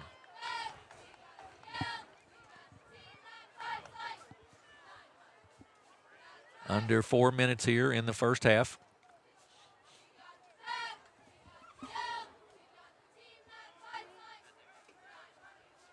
Kirby looks to the bench for the play. Charleston trying to, Scott City certainly trying to keep Charleston out of the end zone here before halftime. Betts in motion. They give it off to Clark up the middle. He's hitting the backfield. He, though, fights his way through. He fights his way into the end zone for a touchdown. Great run by Trez Clark. He was hit at the line of scrimmage and then managed to fight it off and get into the end zone. That little dive there he did was a very powerful lunge. I mean, it looked like he threw himself about another at least 4 or 5 yards midair there. Yeah, good Check run it out here. on the replay. He gets hit there. He bounces off, and it is leaps into the end zone for the touchdown to make it a 2014 game. And now Charleston comes out. Kirby still in the backfield for the 2-point conversion. He's got Clark behind him. 20-14. Williams in motion.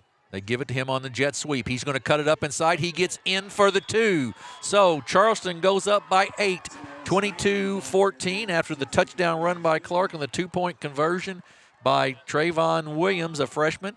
We're going to take a break here and come back with the final 3:28 of the first half. It is 22 for Charleston and 14 for Scott City.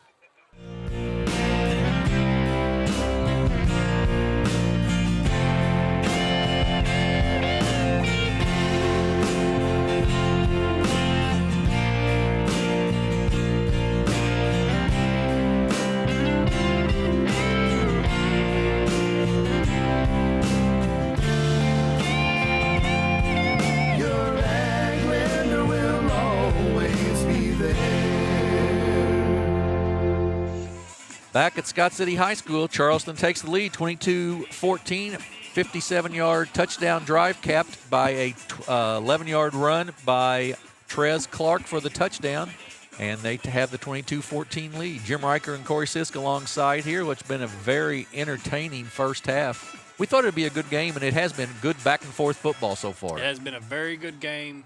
We said it'd probably be the best one in the area, and by reading some of our scores off back to you guys, it has been the closest game in the area.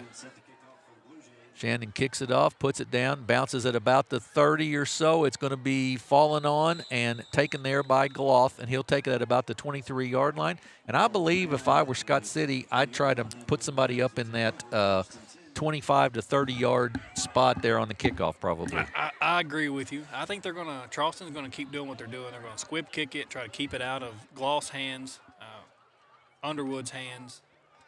Oh, yeah, no question. I agree with that. I mean, you just don't want to take that chance. Sort of like not kicking it down to Betts on the other end. You just don't want to do that. So Gloth in the backfield. He splits Hayden and Holder out to the right side along with Underwood. Miller in tight. Looks to pass. Good sharp pass. Ball tipped off of Underwood's hands and into the hands of Holder. That was not the way they practiced it exactly. No. But good job for Holder by keeping his eyes on the ball. Absolutely. And Gloth rifled that football, off of Underwood's hands into Gloth. Could have been intercepted, but Holder was right there, so it's a first down for the Rams. 3:10 to go in the first quarter. Give it off to Underwood. He's going to try to kick it outside. Good job by the Blue Jays defensive line there. 53, that's Orr in there as well as number 20, I believe, and that is Tim Frazier on the tackle. So second down now and about 8. No timeouts left for either team. And Charleston's still doing a very good job at containing that run game of Scott City's. Gloth with Underwood in the backfield. He rolls right, looks downfield, looks, has a man open. It is incomplete, in and out of the hands of Holder. So it'll bring up a third down for the Rams. Great route run by Lane Holder, great throw by Jackson Gloth. It was just an unfortunate event that occurred when Lane Holder misses a pass, because he does not miss very many. No, he does not. He has very, very good hands. You're exactly right. He's got 14 catches, a touchdown tonight already. 14 catches on the season, and Gloth will bring him to the line of scrimmage. Third down and about 8 yards to go with 2:27 to go before halftime. He looks back, looks for a place to go. He's got a man down the field. It's overthrown and intercepted at the 50. He's to the 40, to the 35. If he gets a block, no, he's going to be tackled there at the 30-yard line, and that is Mr. Betts, Bernard Betts, with the interception, and Charleston's in business at the Scott City 30-yard line. 2:17 to go before halftime. Just overthrown there, or underthrown, I'm not sure which, but either way, good tackle there. Maybe saved a touchdown. Gloth saved a touchdown there on the tackle. Yeah, Betts, we've seen his speed already tonight, and he just didn't get quite enough blocks in there to hold Jackson Gloth off. They give it off to Clark. He's to the 25. He's down inside the 20 and going to be down. Ball's on the ground possibly. Nope, going to be down, and it'll be close to a first down. We'll see. One official stops the clock, and it will be a first down for the Blue Jays with 2:08 to go and the clock running here. Nice hard run there by Trez Clark. Lowered his shoulder, ran somebody over there. I couldn't tell who that was. Ran a couple defenders over before being drugged down. Clark gets it once again. He tries to cut it up back inside. This time he's going to be brought down at about the 17-yard line after a pickup of about 3. Inside there, number 61 in on the tackle. That is Caden Gray for the Rams.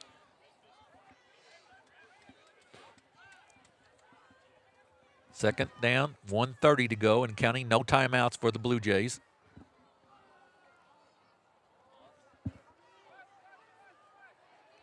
Don't seem to be in a big hurry, though, do they? No, they don't. Now they're kind of, which, you know, they're one of their first drives, offensive drives, they ate a lot of time off that clock. Yeah, they did. Williams in motion on the sweep. He's trying to get outside. He cuts back inside down to about the 15-yard line.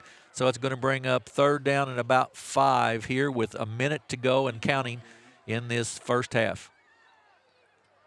Got to get something in quick if they want to try to. This would be you'd want to hurry up a little bit, I would think, and try to get another score on the board. Yeah, go in at halftime with a 2-touchdown lead. Right. You don't have a kicking game. You're not going to kick a field goal probably. And I believe they get the ball back. They do. That's right. Clark, smothered at the line of scrimmage right there. So it's going to bring up a 4th down. Big hit in there that time. That was trying to see who made the hit there. Might catch it on replay. Let's see. 57, Jim. That is Leland Parker with a big hit there and brings up a 4th down with 16 seconds to go in the quarter.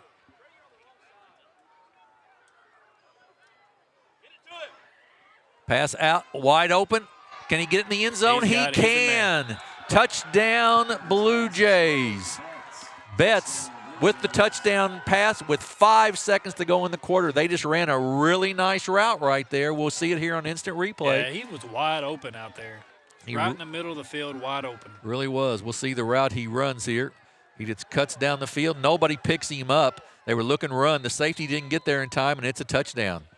You know, Betts is one of those guys that he's fast enough, you've got to stay on him. If he gets 2 steps ahead of you, he is in that end zone. Absolutely right. So 28-14 right now with a chance to go up 30-14 here right before the half. The full house backfield in there with Betts at the quarterback spot, Orr and Deshaun Henderson. They give it off to Clark. He's going to kick it outside. He's going to kick it back in. He's going to be in the end zone for 2. So the Blue Jays convert on the turnover, the interception, and then the 30-yard drive. They finish it off with 5 seconds to go in the quarter, and it's 30-14. We'll keep it right here as we're getting close to halftime. And Scott City walks off sort of dejected right there. They're going to have to figure something out in the locker room at halftime to get their emotions back up, I think. I would agree with you. So 30-14, 5 seconds to go before the end of the half here, and Shandon will kick off, and I want to just kick it down enough to try to get that 5 seconds off the clock, wouldn't you? Get that 5 seconds off. Let's go into the locker room. You're going to get the second half kickoff. Right. You got Charleston got a big opportunity here of going up 3 scores. Yeah, they could really blow it open here with just a little bit of with if things played out right. You're exactly right. Shandon will kick off. He is very particular about how he puts that ball on the tee. I've not seen a kid kneel down like that to put one on a tee before. The laces are pointing a certain way. Yeah. It's at a certain angle. Exactly He's very particular about it. Puts his foot into it. It's on the ground, picked up, going to be run there, and going to be brought down, and that will end the half. Well, 2 seconds on the clock. That was a generous clock runnage, I would say. Hayden with it. Wow, only 3 seconds off the clock there. So it'll be Jackson Gloth with the opportunity to make one long pass here before halftime. I think that the Charleston defense was ready to run to the locker room probably. I think they were. That was a slow 3 seconds. You ain't kidding.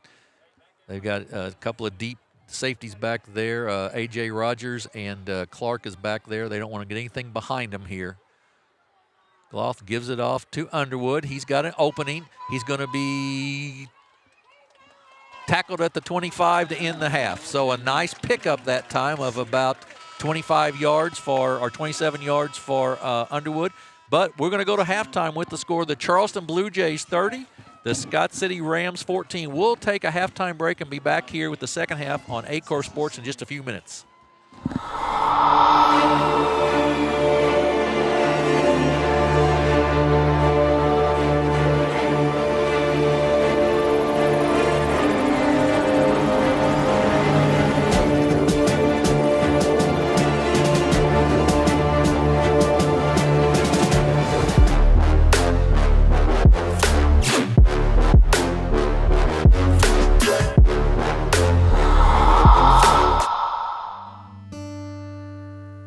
Thank you.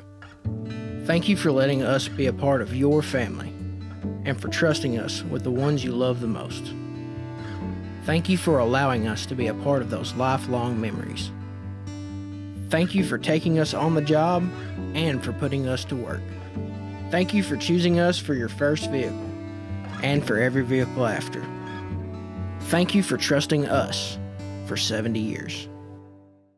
My name is Kevin Rossville. I'm a farmer from Prairie County, Arkansas. Been farming since 1991. Started farming with my father-in-law when I got married. We've been raising rice ever since. We've all been looking for something for a change for years. And I think this 263L is going to be the next and up-and-coming thing for us. It's really going to work well on a lot of different ground and a lot of different farms around here. Dynagro 263L, available exclusively at Nutrient Ag Solutions.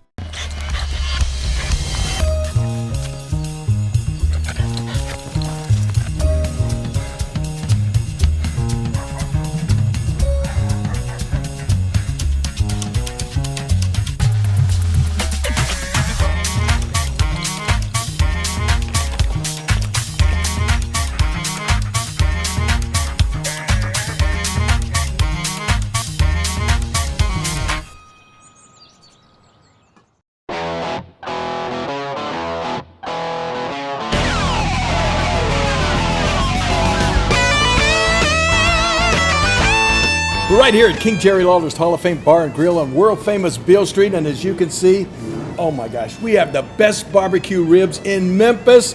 Oh my gosh, the gumbo is out of this world, but you gotta try the King's Triple Decker Slam Burger. You'll love it. Mathis Funeral Home of Dexter and Bernie strives to provide their community with the accommodations and services needed to relieve your family during times of loss. For more information, give them a call and see how Mathis Funeral Home can help meet your expectations in celebrating your loved ones.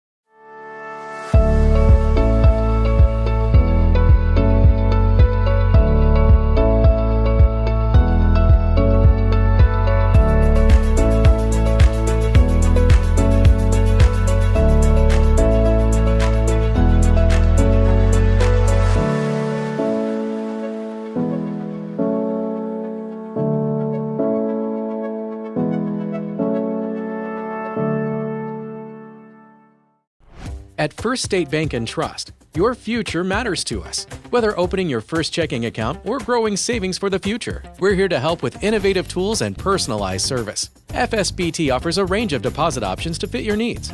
For nearly a century, we've been committed to the financial needs of our local customers. Secure your future with a bank that's been trusted for generations of families in Southeast Missouri. First State Bank and Trust. Your money, your future, your bank. For 90 years. Member FDIC. At Young Real Estate, we understand the importance of face-to-face interactions. Our experienced agents are here to listen to your needs and personalize your home buying or selling experience. But we also recognize the power of technology. Young Real Estate offers virtual showings, allowing you to explore properties from the comfort of your own home. Young Real Estate, where technology meets a personal touch. Your dreams, our expertise. Contact us today and let's make your dream home a reality.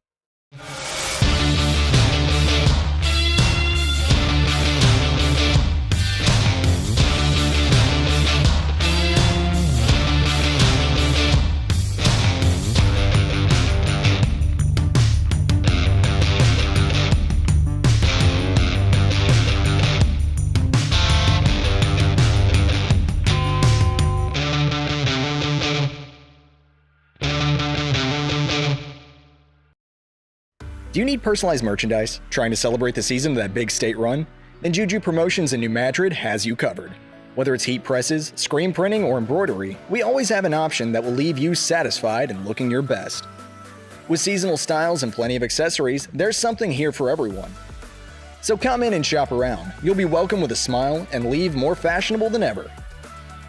Call us at 573-748-4040 or visit us in New Madrid.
The best things in life never change. They just get better, like Hardee's Original Bag. Back and better than ever. Just $6.99. Mix and match any two full-size favorites. A juicy charbroiled double cheeseburger, melty hot ham and cheese sandwich, or crispy hand-breaded chicken tender wrap. Any two plus fries and a drink, all just $6.99. Hardee's Original Bag, loaded with handcrafted goodness. It's the greatest meal deal for your buck.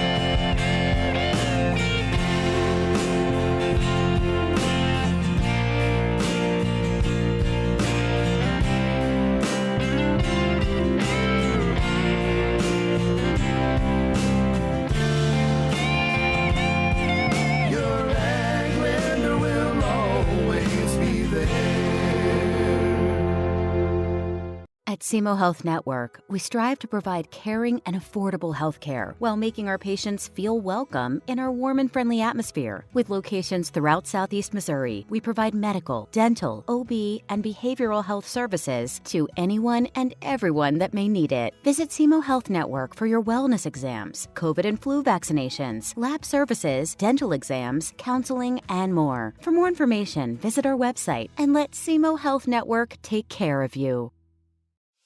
What First State Community Bank means to me is it says it in its name, community. We're family, we care about one another, whether it's in our SEMO markets or we can reach out to someone in Farmington, Columbia. They're always there to assist. We are very customer focused. Our employees do a great job with listening to the customers. The tellers know 100% of all customers by their name. If you want to feel at home, then walk into the doors of First State Community Bank. Senator Jason Bean is proud to represent Southeast Missouri and the Boot Heel in the Missouri Senate. High school football is a positive avenue for our student athletes to build character, compete, and grow.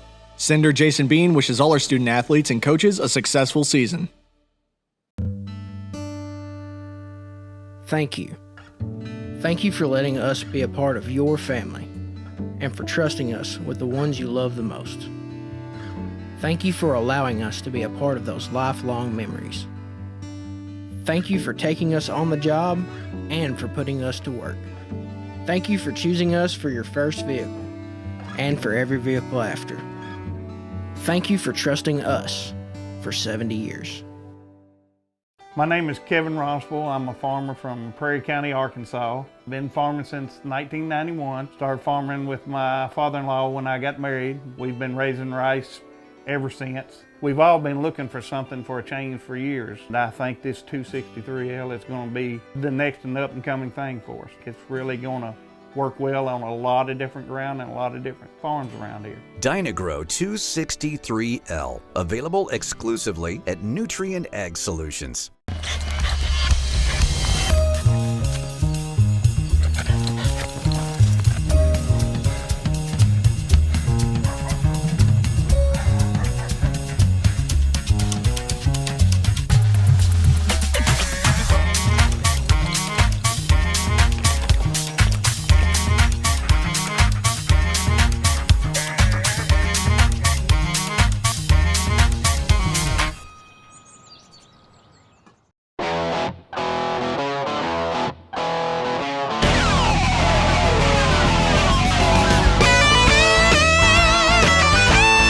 We're right here at King Jerry Lawler's Hall of Fame Bar and Grill on world famous Beale Street, and as you can see, oh my gosh, we have the best barbecue ribs in Memphis. Oh my gosh, the gumbo is out of this world, but you gotta try the King's Triple Decker Slam Burger. You'll love it. Mathis Funeral Home of Dexter and Bernie strives to provide their community with the accommodations and services needed to relieve your family during times of loss. For more information, give them a call and see how Mathis Funeral Home can help meet your expectations in celebrating your loved ones.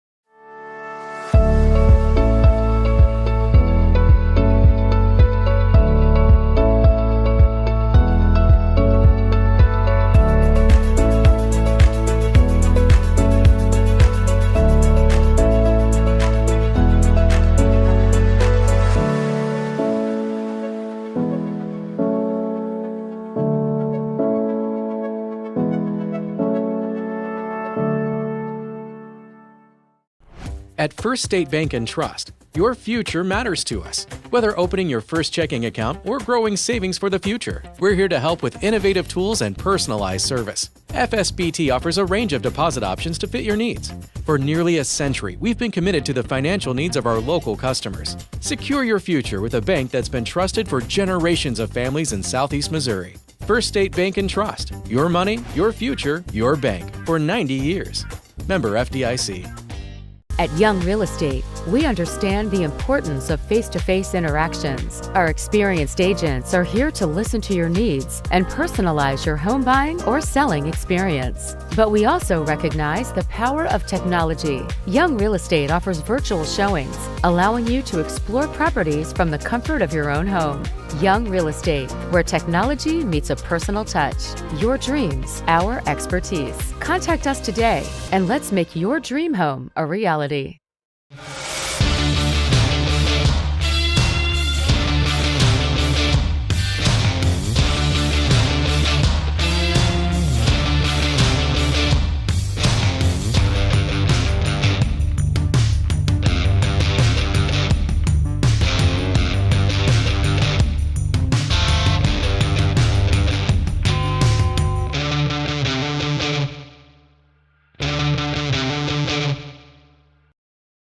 Do you need personalized merchandise? Trying to celebrate the season of that big state run? Then Juju Promotions in New Madrid has you covered. Whether it's heat presses, screen printing, or embroidery, we always have an option that will leave you satisfied and looking your best. With seasonal styles and plenty of accessories, there's something here for everyone. So come in and shop around. You'll be welcome with a smile and leave more fashionable than ever. Call us at 573-748-4040 or visit us in New Madrid.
The best things in life never change.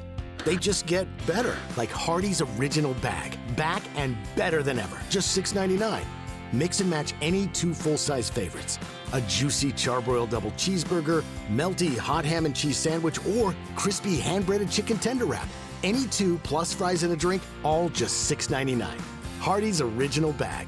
Loaded with handcrafted goodness. It's the greatest meal deal for your buck.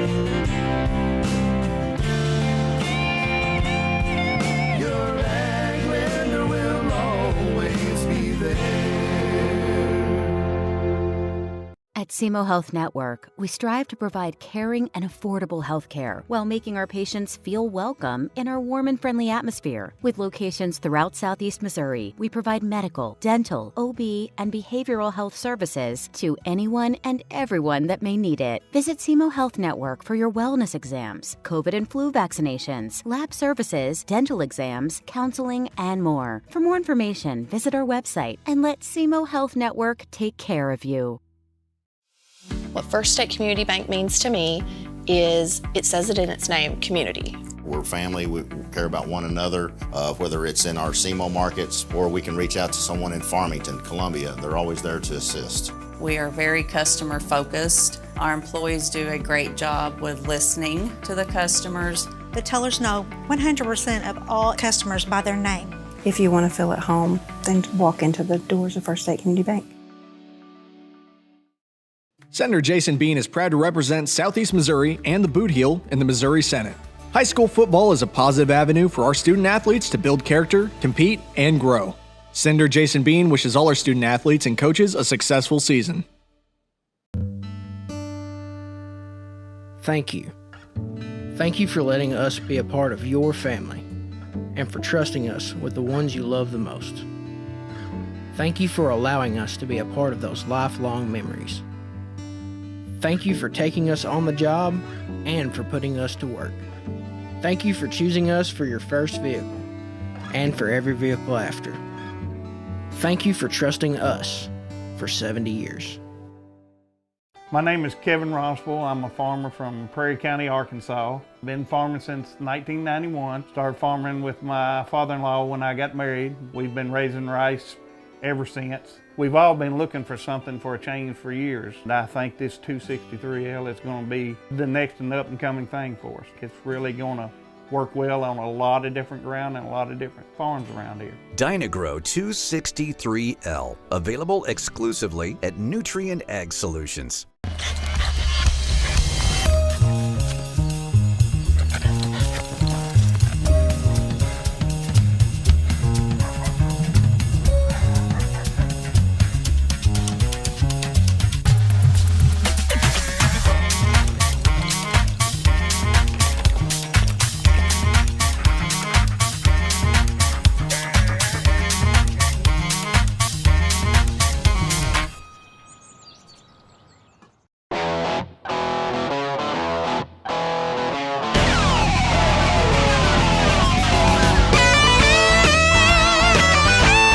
We're right here at King Jerry Lawler's Hall of Fame Bar and Grill on world famous Beale Street, and as you can see, oh my gosh, we have the best barbecue ribs in Memphis.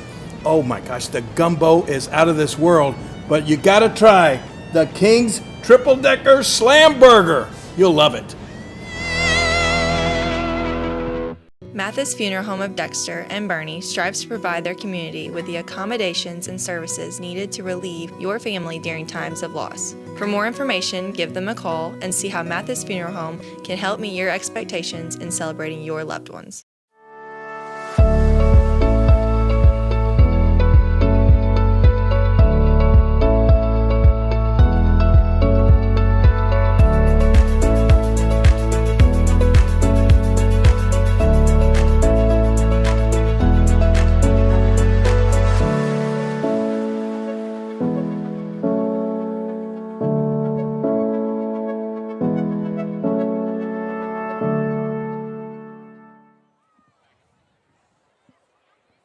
We are back at Scott City High School. We're at halftime. Charleston with a 30-14 lead here on senior night at Scott City. Jim Riker and Corey Sisk with you. And Corey, it was an interesting first half, and Charleston really, after that first possession, did a nice job defensively the rest of the half against the Rams. Yeah, they first defensive series for Charleston, Rustin Underwood just kind of showed them why he was one of the leading rushers in the area. He followed his blockers, made some big runs all the way to the end zone. I said then that they were going to have to find a way to stop him. They did. Then Jackson Gloth kind of came out like they were having a hard time maybe stopping him at first, and they figured out a way to stop him. And then the only thing that Scott City really got going after that was a pass. Some of their air game worked. They hit Lane Miller, I believe it was, our holder, in the end zone for a touchdown. Yep. But then it's just really been back to all Charleston after that. From the kickoff return by Betts to the massive run plays by Trez Clark. They're playing Charleston's playing exceptional defense on stopping the run with Scott City. They've not did a bad job against the pass play, but it seems like Scott City they have not figured out a way to stop Trez Clark or Bettis, really. I mean, he's catching some passes and he's getting really good gains when he catches the passes, but he's fast. He'll get out to that outside and he gets a step ahead of you. He's way ahead of you. And Scott City just hadn't seemed to figure out a way to hold him back to keep him from getting ahead. And Chase Kirby's, as the quarterback for Charleston, the sophomore, has done a nice job when they've had to pick up that first down on a pass.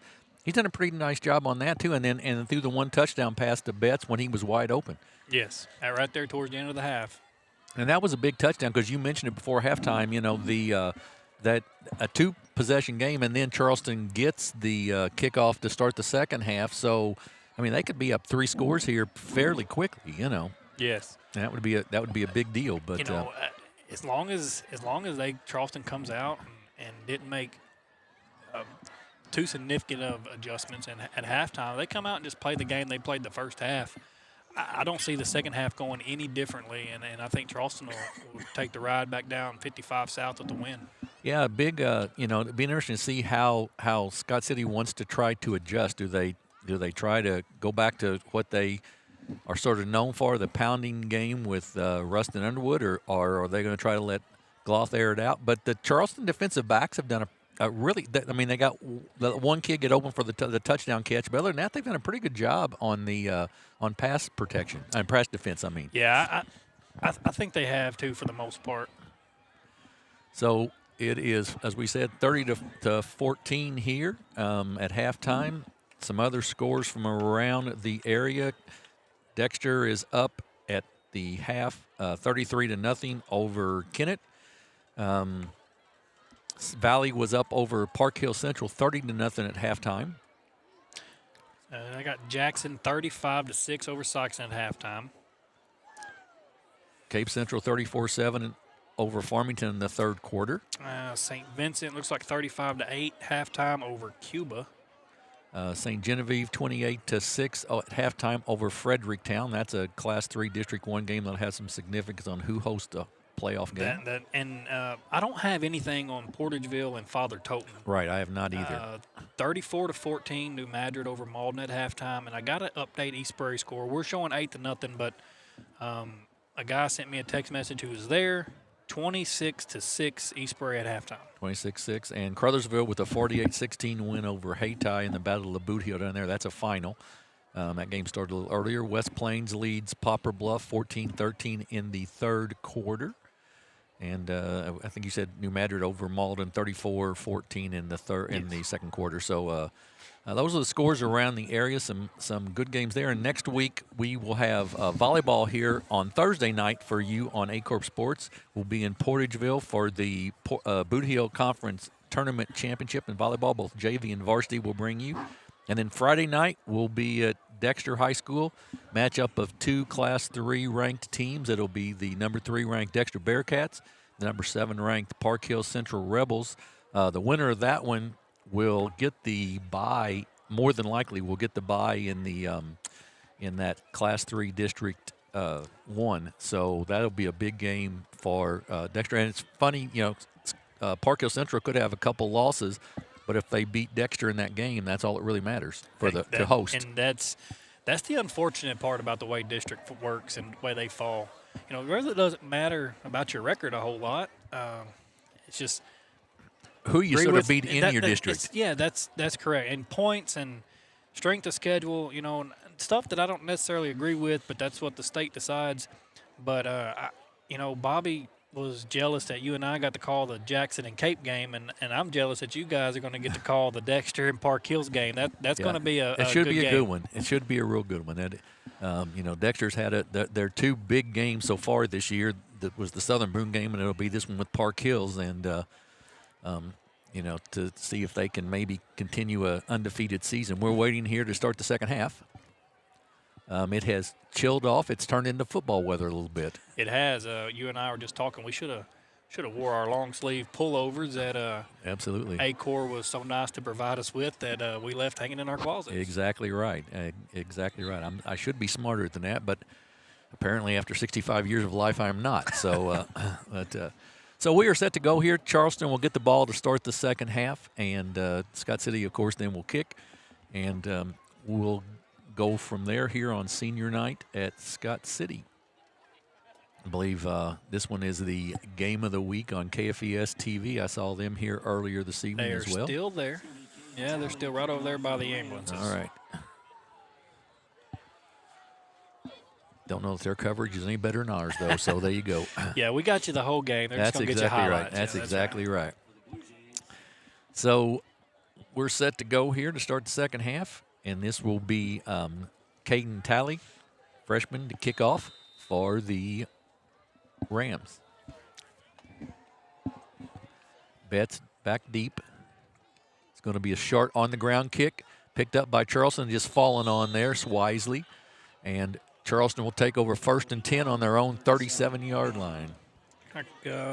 Stringfellow, from Charleston fell on it there. So 1st and 10, Charleston, 37-yard line, just as we get underway here in the second half of this game. Both teams come in tonight 4-2.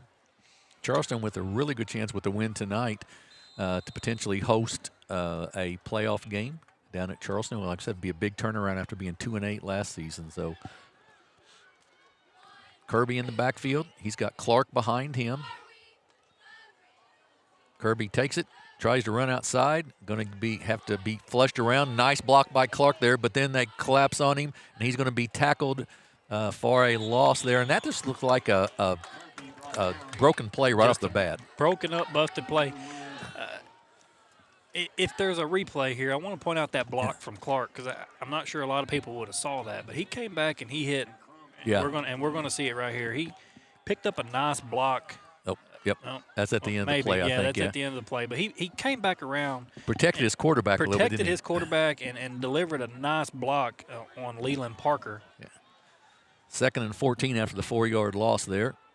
They give it off to, fake to Clark. Pass across the middle, incomplete. So 3rd down for the Blue Jays. I think that might have been another busted play. Maybe. Yeah, it sort of looked like it. And you hate that coming. I mean, if you're the coaching staff coming out of halftime to have a couple of busted plays there, but so 3rd down and 14. And I know the Blue Jays punting game is a little suspect. We've not seen that tonight, so if they have to, we'll see. And once again, the shift of the entire offensive line for Charleston. We saw that one time in the first half. And if I'm not mistaken, I think when they switched their entire offensive line the first half, they had a big play and it was successful. Yeah, that is correct. 4-man front. Clark gets it. He tries to cut outside. He cuts it back in there and gets to about the 39-yard line, but that's going to be well short of the first down. It's going to bring up 4th down and about 9 for the Blue Jays from their own 39, and they will send on the punt team.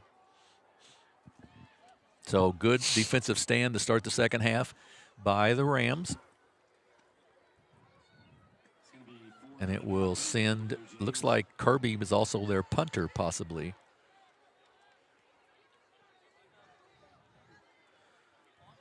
Back deep for the Rams goes, I believe that is Gloth going back.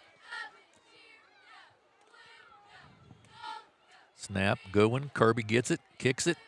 Decent kick, going to be at the 40. See how the roll goes to the 30.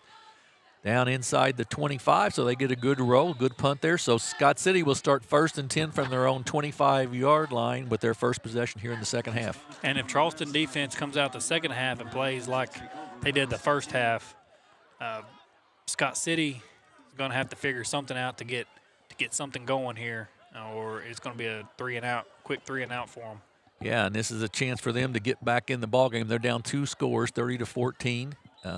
A score here would certainly change the momentum around, no question about that. Got Gloth in the backfield along with Underwood. 2 wide receivers to the left side for the Rams. Off to Underwood. He's up the middle. He's to the 30, pushes the pile out to about the 31-yard line. So it's going to be a pickup of about 5 on the play for Underwood to start the second half. Looks like, I believe that was Henderson maybe in on the tackle there. The Jerome Bettis of Charleston football right there. Exactly right. Exactly right. So 2nd and 5 for the Rams. Hayden and Holder go right side as wide receivers. Froggett's at the tight end spot. Lane Miller at the wing back. And then Underwood and Gloth in the backfield. Put Miller in motion. Give it off to Underwood. He follows Miller. He cuts it back upfield. He gets to the 40-yard line and out to about the 43 for a first down. Good job of following his blockers once again. And first down for the Rams. So Underwood, looks like he's picking up this drive where he left off of the last drive before half with the big run before halftime. He's coming out and he's continuing the big run. So he's finding something. He's getting something going after, that first drive where he had a big first drive. 1st and 10 from the 43. Gloth back to pass. He looks downfield. He's going to go deep to Hayden. He is there and makes a fantastic catch. A.J. Hayden with the catch at the 24, 23. Phenomenal catch by A.J. Hayden.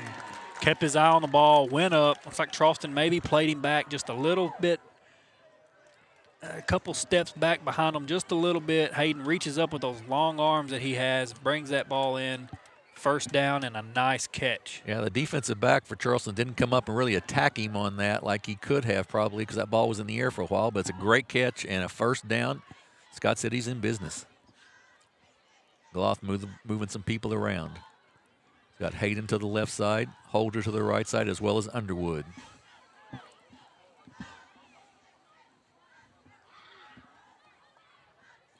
Gloth calls the signals, puts Hayden in motion. Takes the snap. They give it off to Hayden. He's going to try to kick outside, and he's going to be brought down there. Good defensive play out there by number 2, Trez Clark, as he just fought through the blocker and made the tackle to bring for a loss of about 2 on the play.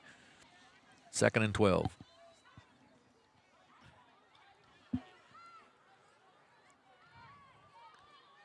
Good defensive play there, and Charleston needed that after the big pass play. So 2nd and 12 for the Rams.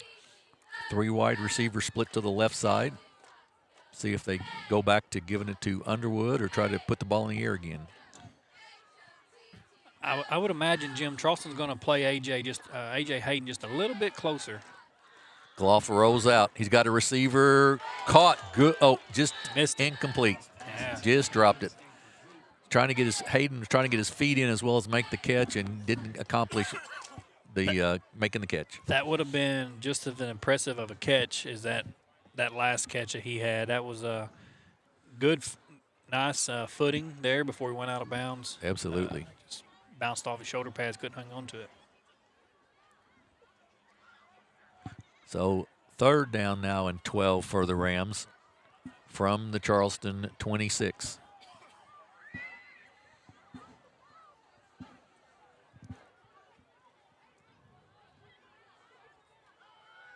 Gloth rolls to his left, looks downfield. He's got a receiver overthrown just a little bit. Pretty good coverage that time in there for the Blue Jays that time, and they'll bring up a 4th down. No, Scott City, they had luck with their pass play. Now they're coming out and starting to look like that second drive that they had where they just can't get anything going past that catch by Hayden. Going to be a 4th down play here for the Rams. They need about 12 to convert this first down. It's an awful long way for a run game, but I would trust that Rustin Underwood could maybe pull this off here. Put a man in motion. It's Holder. He goes back the other way now. Gloth rolls out to his right. He's going to go throw back to the left, though, to Underwood, and knocked away. Fine defensive play right there by number 8, I believe that was, Trevon Williams. Really nice defensive read there, and it'll be a turnover on downs. Nearly picked it off. Yep, absolutely. Gloth rolled to his right, came back to his left with it, and then nice play there Probably would not have been enough for the first down either way, but it is a first down now for the Blue Jays going the opposite way. I'll try to look to improve on this drive than they did on their first drive of the second half. No one in the backfield except for Kirby for the Blue Jays. But Trez Clark out to the right, Betts to the left. Put Clark in motion. He runs the jet sweep, cuts it back inside. He gets to the 20, 30-yard line, 31 maybe, and it'll be second down. Back to sort of their bread and butter right there on that play. They in that first drive, they got away from it, I felt like, a little bit. They did. Looked like they were maybe trying some new stuff, new packages. Even when they shifted their linemen, the last time they shifted their line, they still had some backers in the backfield. They shifted their line this time, went for more of a pass play. So they're trying some new packages, but I would stick to what worked if I was Coach Hudgens. Rogers and Williams split out to the right. They put Clark in motion. Kirby keeps it. He's going to be up to about the 33-yard line, so it'll bring up third down, and we'll call it about 3 for the Blue Jays. 3rd and 3, 6.5 minutes to go here in the third quarter. They bring their big package, Charleston that is, brings the big package in with Orr and Henderson coming in the backfield, and the Rams counter with a big package as well. Defensively, they'll try to stack it up at the line of scrimmage, put 9 guys in the box probably. Yeah, or they'll go that you mentioned the heavy back set, right? Right. I would probably give it to my big guy there, number 30. See what he can make happen for me. They do give it to Henderson, and he gets hit at the line of scrimmage, and he's going to be brought down there. It's going to bring up a 4th down. He didn't get anything, if maybe he lost a yard or so. Got an update score on Portageville and Father Tolton. Yep. 49-0 in the third quarter, Father Tolton. I say Father Tolton's that's a pretty stout school district up there, so good sports.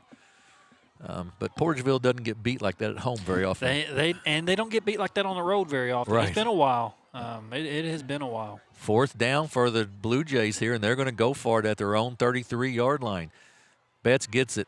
He's going to throw it downfield and overthrows his receiver. He had a man wide open. That's a turnover on downs.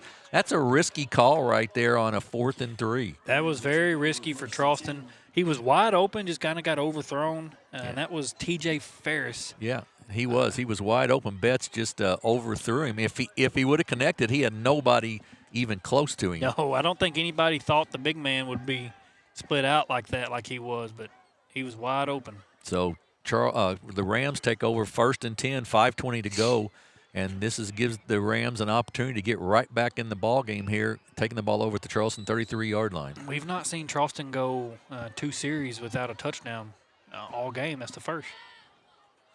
Gloth with Underwood in the backfield with him.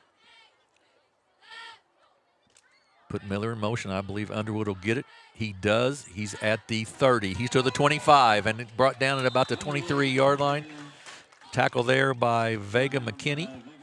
To bring up a second down and about 2 or 1. That run play with Rustin Underwood, it's worked for him. He had a big run before the half. He had, obviously, the first drive was big runs. And he's had 2 or 3 since they've been back in the second half. I would just keep it on the ground with him. I mean, you're 30 yards from the end zone. I would keep it with Rustin Underwood and see if he can't get me there. Yeah, I'm with you. I would pound the ball here and try to get a score. That end up being a first down. Miller in motion. Underwood gets it again. He's at the 25, 20, and about the 17-yard line. And that'll be a pickup of about 7 on the play. So 2nd down and 3 for the Rams. And just a heavy dose of Rustin Underwood here. And, that was that touchdown, that 4th down play there. That was a risky play by the Charleston coaching staff. And if Scott City can convert here, I mean, it puts them right back in the ball game. That's right, it does. And if Scott City's defense holds up like it did the last 2 offensive series for Charleston, we got a tie ball game. Right. Underwood down inside the 10 for the first down. He's down to about the 8-yard line, followed his blocking well, and it's a first down and goal for the Rams. Just a simple Miller in motion. He followed his blocking, cut it to the outside, and back in there for the first down. So 1st and goal from the 9. 3:40 and counting here in the third quarter. 30-14 Charleston lead. Miller in motion once again. This time it's Gloth. He's led by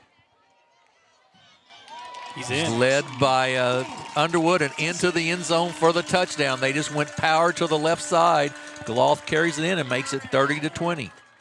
Now we'll see if they decide to go for 2 to make it a one-possession game. Just a lot of everybody overloaded to this left side. Underwood leads. Nice block that he made there to free it up, and it's a touchdown for the Rams. Yeah, it looked like maybe A.J. Hayden was out front there, too, leading the way. They are going to go for 2 here. Gloth with Underwood in the backfield with him.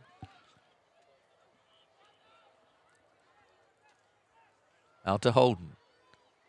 Oh, wide open and good. That was a lateral as opposed to a pass. That's just a little trick play there, and it's the 2-point conversion is good. We haven't seen that all year, I don't think. No. And you know, through Charleston, through their backers, their DNs, their corners, everybody went right in there towards Lane Miller. Absolutely right. Lane Holder, and he just makes a phenomenal pass to a wide-open A.J. Hayden. Absolutely. So 30-22, a one-possession game now with 3:21 to go here in the third quarter. And Charleston needs to get something going offensively here as they've been stymied on their first 2 drives of the second half.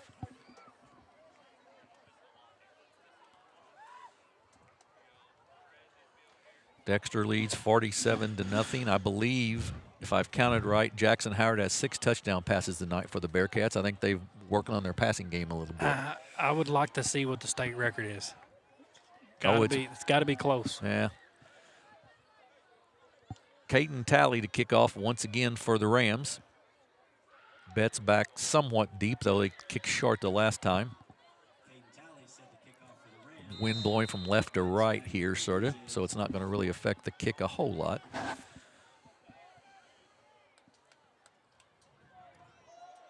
Talley puts his foot into it. He keeps it low. It's on the ground. It is picked up by the Blue Jays and carried out to the 47-yard line. Big hit there, but carried out there by, that was Trez Clark with the carry on a kickoff return. Yeah, it looked like Logan Merrick, number 13, was in there on that tackle.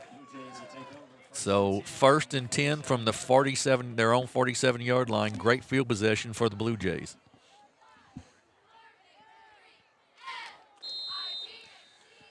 Coach Hudgens and offensive staff is hoping to get something going. Their offense has been kind of flat the second half. I believe they're bringing out the big package here, just going to try to run it right at Scott City. And you know, Jim, that worked. It worked for right. them. They ate a lot of time off the clock. They scored.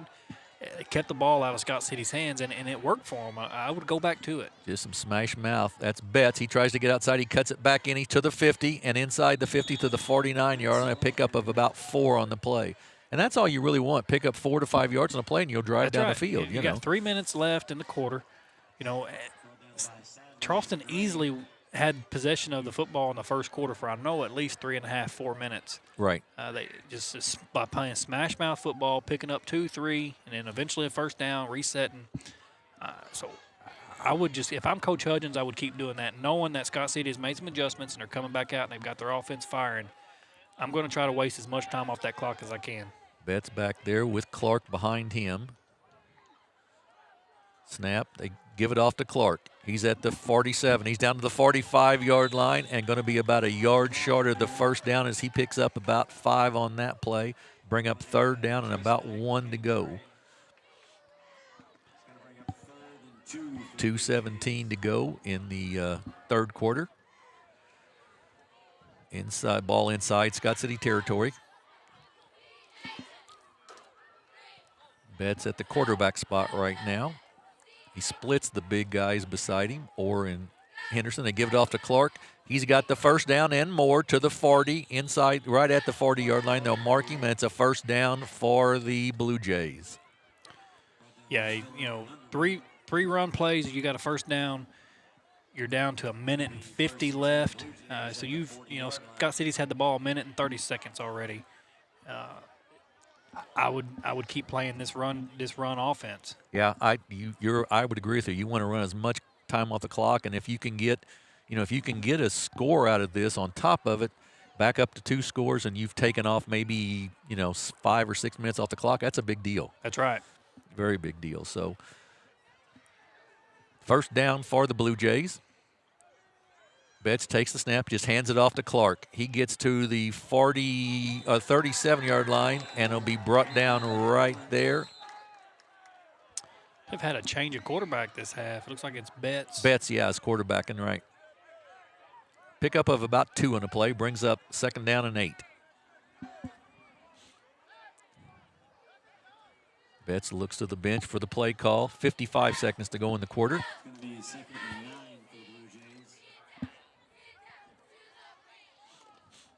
Second down and about 8. Play clock's down to 7. They're going to go quick if they're going to get it off in time. And a timeout call by Coach Hutchins over there, I believe. Yep, timeout because he was afraid it wasn't going to get off in time, and probably a good decision by the coaching staff. Yeah, I think he called timeout right when that clock hit 0. Yeah, so. Yeah, good job by the coaching staff. It's 30 for Scott City, 30 for Charleston, 22 for Scott City, 34 seconds to go in the quarter.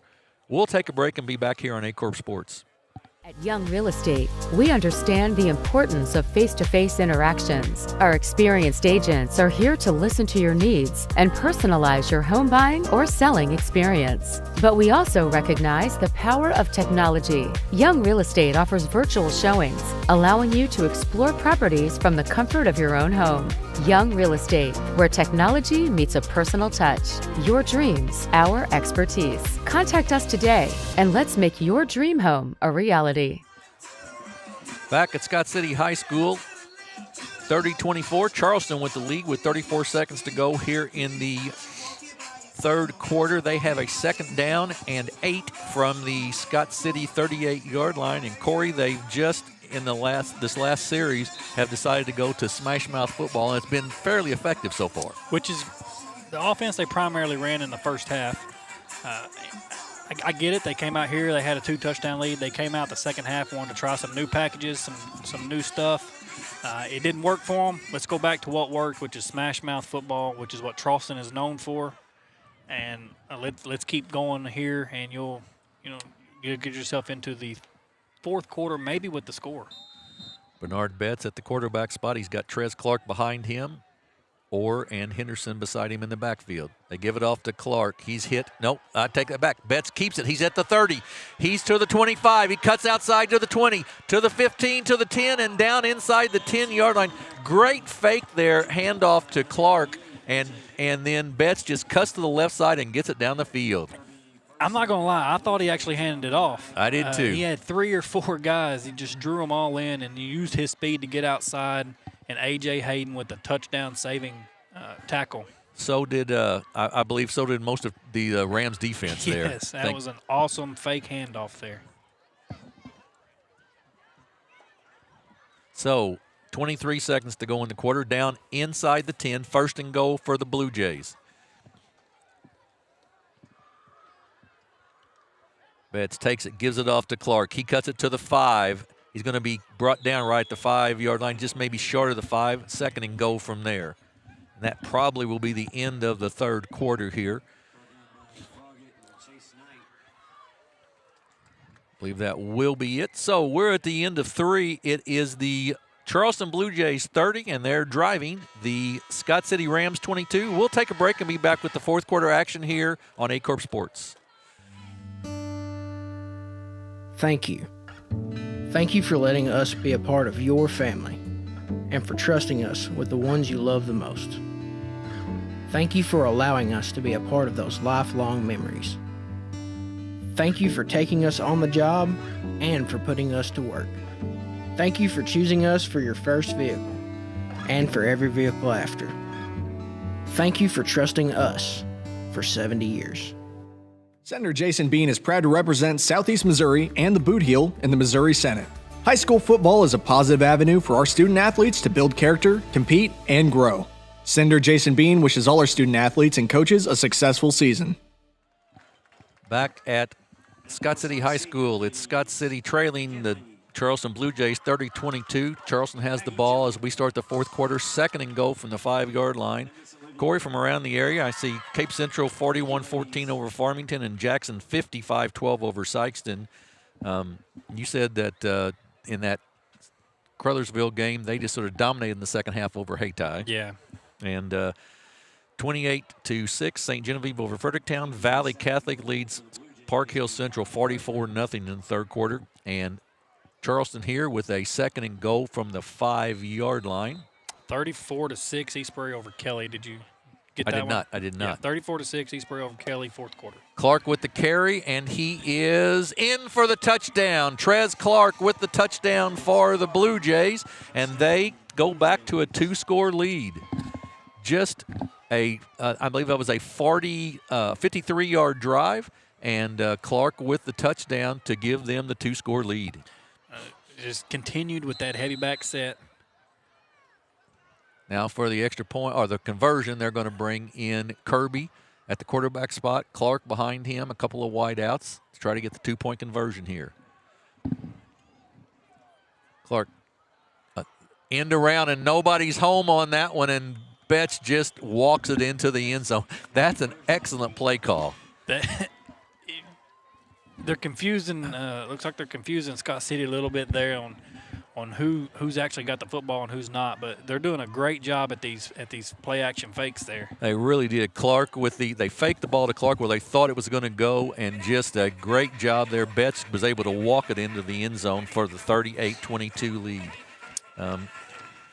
Let's see if we can get some other scores here just real quick. I believe Poplar Bluff and West Plains are tied at 21 in their game, and that's at, I believe, West Plains. So Scott City, gets back in the ball game here, Corey, and then all of a sudden Charleston just takes it down the field, smash mouth, and gets it in the end zone, and sort of takes the wind back out of Scott City sails a little bit. Regains their 2-touchdown lead. I'm anxious to see if they're going to come out and play a little bit better defense and maybe try to contain Scott City's run game a little bit like they did in the first half, get the football back. I'm anxious to see how they're going to make some adjustments there. Shandon kicks off. Underwood will pick it up at the 25. He's at the 30, looking for some place to go. Tries to switch, and good coverage downfield by the Blue Jays. And Scott City will start on their 32-yard line. That is number 42 that comes out of there on the tackle. That's Vega McKinney. We've called his name a couple times on special teams. So 1st and 10 for the Rams from their own 32. Charleston, looking down their roster, they have quite a bit of seniors. Yeah, they do. They have a number of seniors on that squad. They're going to lose a ton of talent next year. Gloth looks at his play calls on his wrist. 3 wide receivers left, 3 right, 1 left. Now they put Underwood in motion. Gloth throws it out here to Hayden. It's incomplete, just a little bit overthrown. Out of his reach, will bring up second down. Great coverage as number 19, Jamaris Riggins, and I believe is number 3. Yeah, A.J. Rogers there. A.J. Rogers. Yep. So 2nd and 10 for the Rams.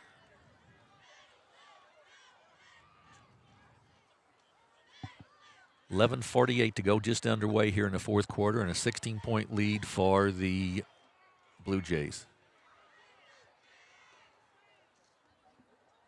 Gloth has 3 wides to the left side, and we're going to have procedure on the Rams. So that'll move them back 5 and make it 2nd and 15. Once again, we mentioned it earlier, but something we've not seen a lot of. Not a lot of penalties. Been very clean tonight. That's probably about the 5th one all game. Yeah, very, very clean night. And 2 of the 5 came from a kickoff. Right. Of course, in the 7th game of the season, you ought to be cleaner than you are early in the season, no question.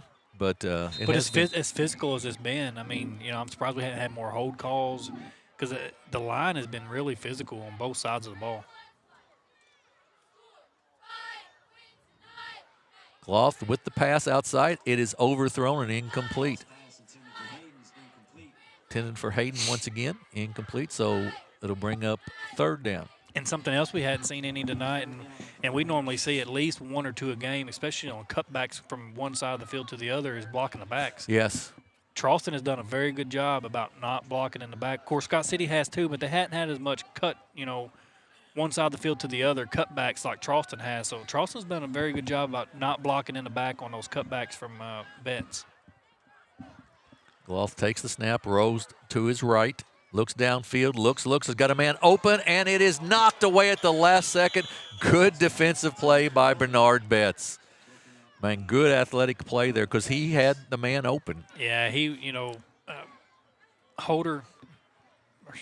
Miller, there's two lanes there. Miller was wide open. And just a really nice defensive play at the last second. So it'll bring in the punting situation for the Rams and A.J. Hayden on to punt. Betts not real deep for the Blue Jays. You got to wonder if Scott City's not going to – they're going to try to keep it away from Betts, I would imagine. Yeah. Hayden gets it off down to about the inside the 30. It's rolling. It's going to drop dead at about the 27-yard line. So it'll bring up 1st and 10 for Charleston from their own 27. They have a 2-score lead, 38-22 with 11:39 to go in the ball game. And I have to believe they'll come back out in that power set once again. I think they will come out in that heavy back set, use Clark and Betts. And just really try to, don't you think, run about 6 or 7 minutes off the clock if they could. Try to keep it as long as they can. They got a 2-score lead. You're not in any hurry.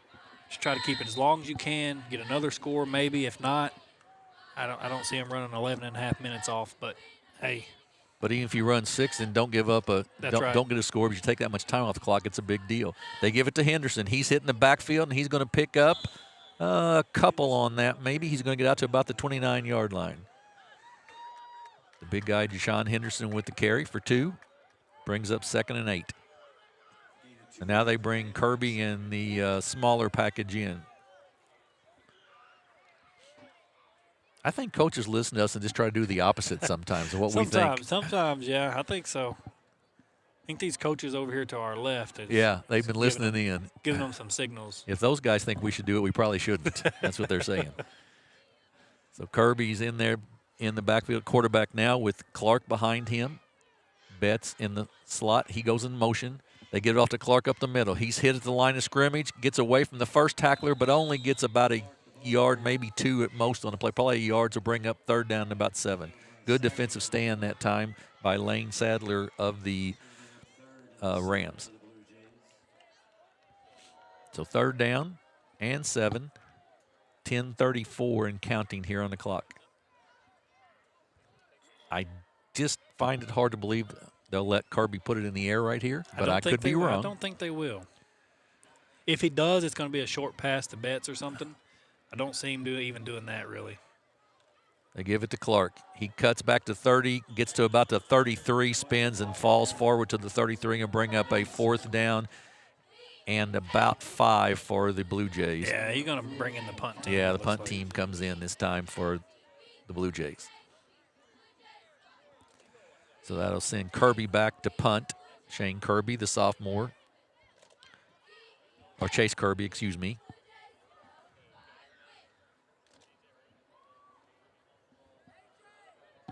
Back deep is no one for the Rams.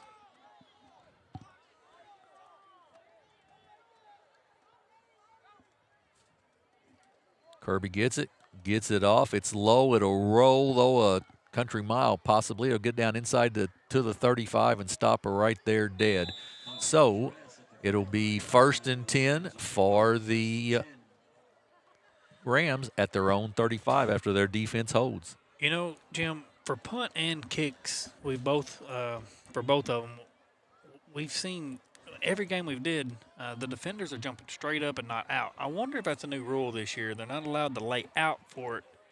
Oh, to block a kick? To block it. Yeah. They're jumping straight up when clearly some of these kids can just lay straight out and block the kick or the punt. But every team that we've broadcasted this year, they've jumped straight up. Yeah. And I'm wondering if it's not a new safety rule that Michi's put in place. Gloff, 1st and 10, gives it off to Underwood. He gets to the 35. He's got a big hole there. He cuts back up. He gets to the 50, inside the 50 to about the 48-yard line. Rustin Underwood with a big carry for the Rams. That is what you do not want if you're Charleston defense. Yeah, just followed it. The big hole there. There was a hole between the center and the guard. He just ran off tackle there, actually, and got up to the 49-yard line. 1st down for Scott City. 9 minutes to go here. Underwood splits to the right side behind Gloff. Miller in motion. Gloff going to run to this side of the field.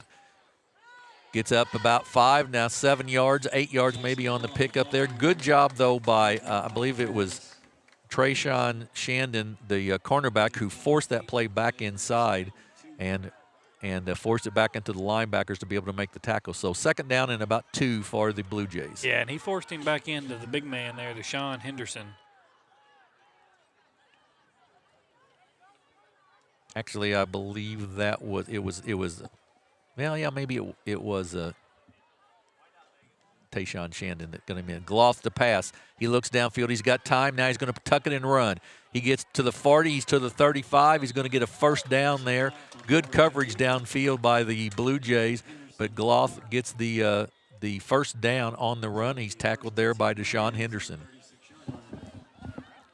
Gloff is so good at making those split-second decisions, like pass it or keep it. He's so good at that. He's probably wishing Deshaun Henderson hadn't fallen right on square on top of him on that last play, though, I'm guessing. 1st and 10 for the Rams. They're down 2 scores. Gloff back to pass. He's got a receiver and just throws behind him just a little bit. Lane Holder was open across the middle of the field against the zone defense of the Blue Jays, but the pass was a little behind him. So 2nd and 10.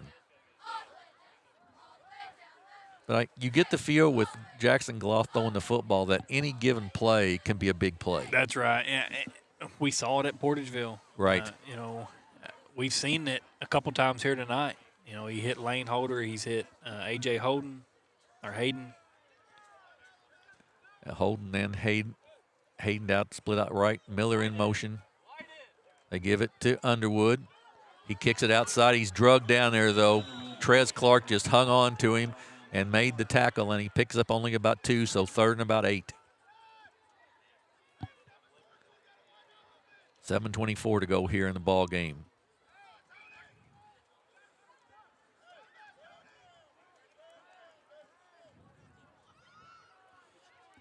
They send Holder and Hayden to the left side. You got Miller split out to this side, and Froggatt, who they've not thrown to yet tonight, split out to this side as well, the right side. Gloff goes back to pass. Protection's pretty good.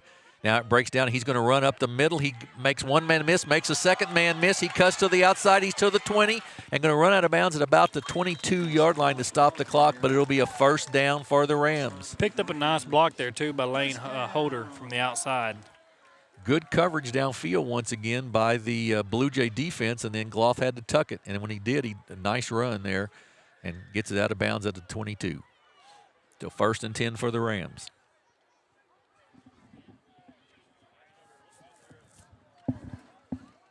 Three wide receivers to the right for Scott City. Underwood to the left in the backfield. Gloff back to pass. He looks right side. He's got a man there, and it's read all the way by the defensive back, and that pass is going to be caught, and he'll be down. But Trez Clark and I believe that was Chase Kirby over there on the defensive play, and just a nice read of that pickup of only about 2. Kirby getting in some defensive work this half, it sounds like. 2nd down.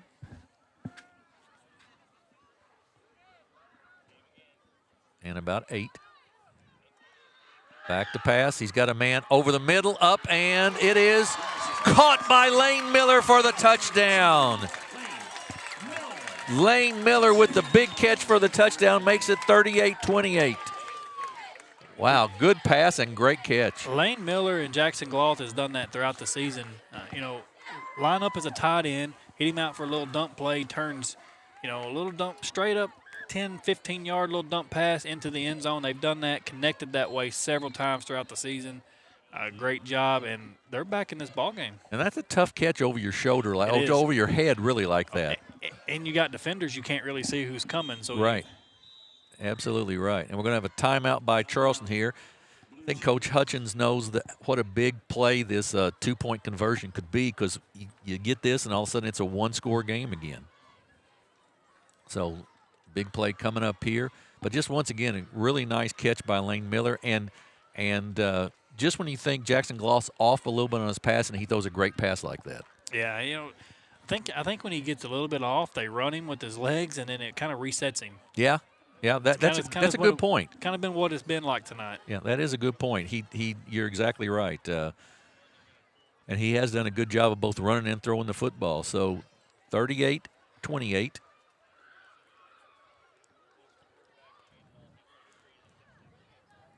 Just trying to see if there were any other scores from around the area, and not a whole lot. I believe Valley beat Park Hill Central 50-0.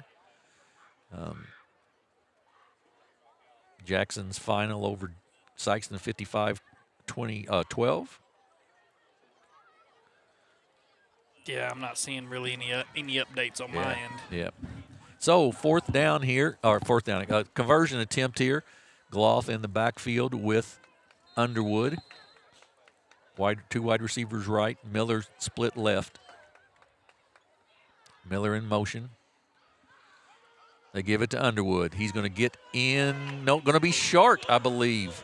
He is short. That's a big, big stop for the Blue Jays. Just a yard or a foot or so short. Yeah, he looks like he was stretching and reaching. He was trying to do everything he could to get across that goal line. We'll watch the replay here. As he cuts up, just a good defensive hit there. I believe that's Trez Clark once again. Clark has been all over the place tonight, offensively, defensively. He has definitely been the workhorse, if you will, for Charleston. Young man will sleep well, I would think, tonight. He's been on the field pretty much every play, I think. So, I believe you're right. So Scott City will kick off here. They're down by 10, 6:03 to go. Is it too early to try an onside kick? I don't think so. I think because if you don't do the onside kick, Charleston's going to do their run game and waste 3, 4, maybe even 5 minutes off the clock. So if I'm Scott City, I'm gonna come out and try this onside kick. And you gotta have two scores. And hopefully that it goes in my favor. You're right. You gotta have two scores. And I think if you kick it and you give Charleston the opportunity to eat time off the clock, you're not going to be able to make up those two scores. So I think you try it now. Charleston is thinking onside kick. They got their hands team out there. It looks like all pretty low numbers, like running backs and wide receivers. So we'll see what shakes here. It is Caden Talley to kick off for the Rams. 6:03 to go. We're halfway through this fourth period. Talley kicks it low. It's loose, still loose, but Charleston picks it up, trying to get outside. Now they get it back to Betts. He breaks it up and is going to be tackled at about the 44-yard line. And I'm pretty sure that Coach Hutchins will tell somebody, do not lateral that football right there. That was a risky move. Absolutely it was. Thankfully for Charleston, Betts was looking. If he was not, that's Scott City's ball, and they're taking it to the house. Yeah, that's not what you want to do right there, but it paid off okay for Charleston. They take over 1st and 10 on their own 43-yard line. I would be willing to bet they're going to go in their heavy. Well, no, they're not. No, they got Kirby out there. They do with Clark in the backfield. That's why I don't go to the casino, Jim. There you go. They give it off to Betts. He tries to cut it outside. Nothing there, but he does get away from one tackler and gets back to about the line of scrimmage is all. Good job of containing him that time, and Gloth in on the tackle out there. Good job of containing Mr. Betts. He is so evasive. And he would just stop. Like he just stopped for a split second and then just picked up his speed like where he left it off. He sort of lets the defense over pursue him, really. That's right. A lot of times. And then he was able to cut back against it. So Kirby will call the signals out. 5:17 to go here in the ball game. Charleston up by 10.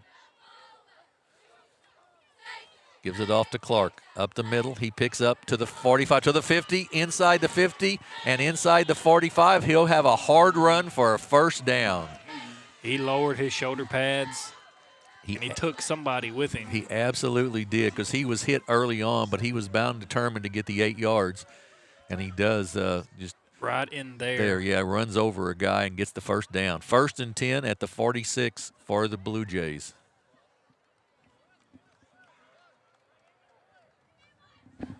Kirby comes back out after getting the call from the bench. 4.5 minutes to go. They give it off to Clark, and that's going to be procedure on Charleston, I believe. I think you're right. I believe one of the running backs cut to the line of scrimmage a little too quick, so that'll move it back to 1st and 15. So back across the 50-yard line, back to their own 49.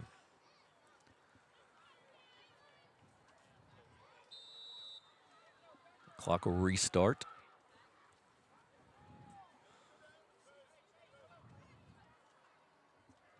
Kirby will let the clock run down just a little bit here before he runs the play. You're going to hear Coach Hudgens all the way up here. Run it now. They give it off to Clark. He's at the 50. He's at the 45. He's down to the 40-yard line. Pickup of about, let's call it 10 on that play to bring up 2nd down and 5. They're just putting it on Trez Clark's back right now. Yeah, just trying to kill as much time off that clock as possible. Clark is running hard, punishing at the end of it, and it's 2nd down and 5. Under 4 minutes to go. This is where a power game is very, very helpful to have. It is. Looks like they're going to continue with the power run. To Clark once again. He's inside the 40 now, inside the 35, and I believe he'll have a first down there, and they'll move the chains once again. Yep, 35-yard line, so that's going to be a first down for the Blue Jays, and they'll get 4 more downs here. 3 timeouts left for Scott City, only 1 left for Charleston.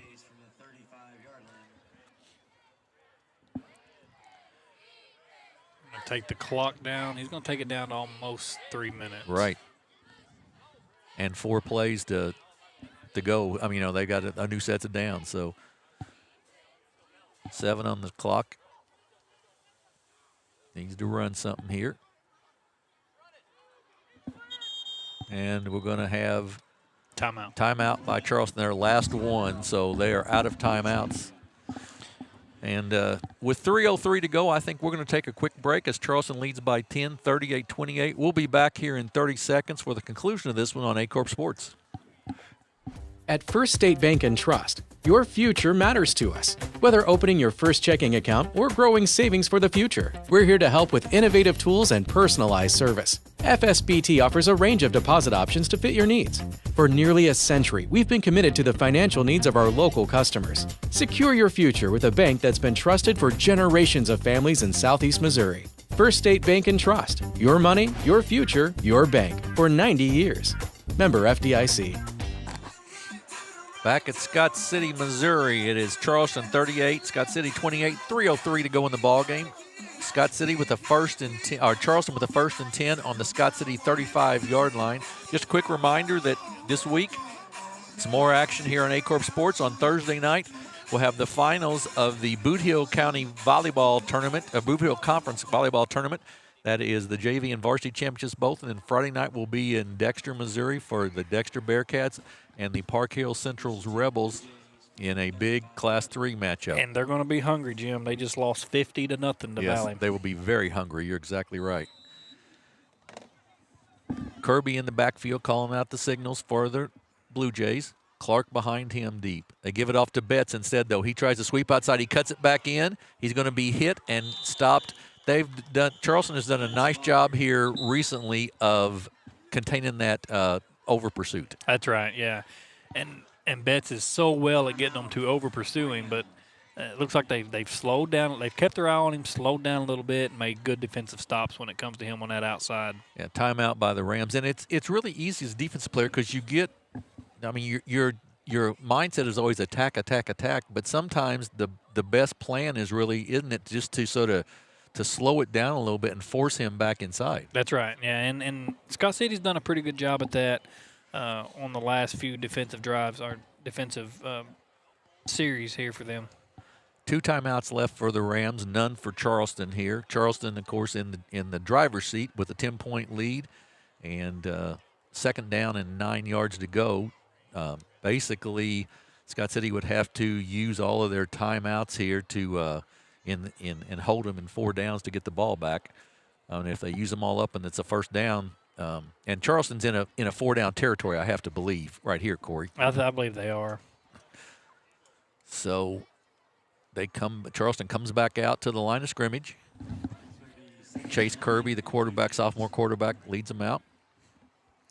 I would only assume that Charleston's going to get a playoff. Scott City's going to use another timeout. Right. I would think that's exactly right. They put Betts in motion, give it off to Clark once again. He's hit it to the line of scrimmage, but manages to fall forward for a yard or so. So to bring up second down and 8, and another timeout by the Rams. They'll talk it over one more time. So it's third down and 8 for Charleston. And now you're in a situation that if Charleston gets a first down, basically the ball game is over. That's right. Scott City, one more timeout left. So imagine is he going to use it for a defensive stand here? Is he going to wait, maybe get the ball back, and he use it for with an offensive touchdown? Yeah, that's the great question I think you've got here. Which is it? Which will he do? If he stops them on third down, then if you call a timeout, you get a timeout on the change of possession. If you get the change of possession, and of course if you don't stop them at this point in time, it's useless anyhow, pretty much. So Charleston will come back out here. I think they'll run something fairly conservative, probably. Yeah, I see Clark still on the backfield. Maybe if anything, different, maybe a little reverse or something, maybe. A pitch, there you go, out to Clark. He gets outside. He's not going to get to the first down marker, but he does get out of bounds, I believe, and that will stop the clock. So Scott City gets to save a timeout there, and it'll be fourth down and about 5 for the Blue Jays. The one thing you didn't want to do was run out of bounds. That's right. But that is what happened. So it's fourth down and 5, 2:42 to go in the ball game. A first down will about seal it for the Blue Jays. A stop, of course, and Scott City still got some life.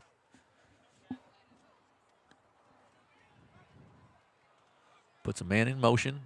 They look out. They get it to Betts outside. He makes one man miss, but not enough, and it's going to be short of the first down, and there'll be a turnover on downs, and we'll go back to the Rams with 2:35 to go, and they'll take it over at their own 29-yard line.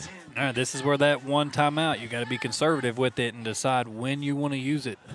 Yeah, Gloff pretty much and his receivers have to go to the sidelines, you would think, and try to just make catches, get out of bounds, move it down the field as quick as you can. Charleston's defensive backs do not want to let anybody get deep behind them. So first and 10 for the Rams, 2:35 to go. They're at their own 29, trailed by 10.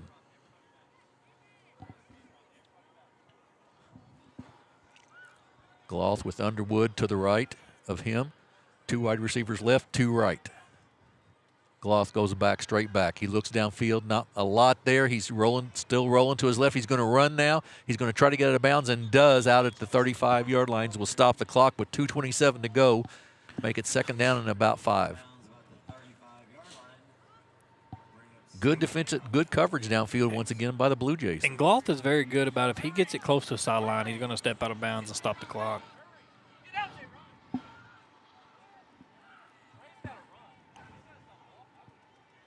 So Second down, about 5 or 4 or so for the Rams. 2:27 on the clock.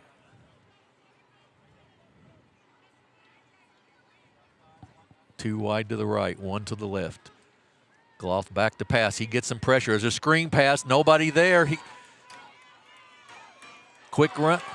Quick down the field. That's Underwood.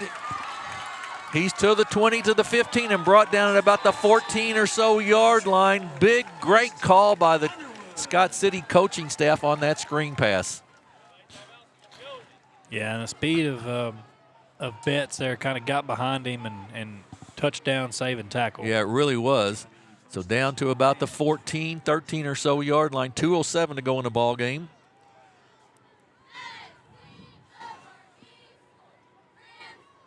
Gloff gives it off to Underwood. He's at the 10. He's down to the 5. He's into the 4, to the 3. It'll be close to a first down. And we're going to have a clock stoppage, I guess. They're going to stop it to place it for a first down, maybe. Oh, I got you. For the referee to look at it here to see if it's a first down or not.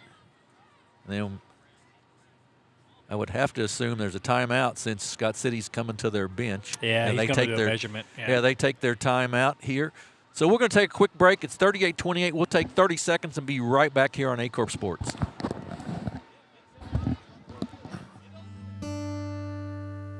Thank you. Thank you for letting us be a part of your family and for trusting us with the ones you love the most. Thank you for allowing us to be a part of those lifelong memories. Thank you for taking us on the job and for putting us to work.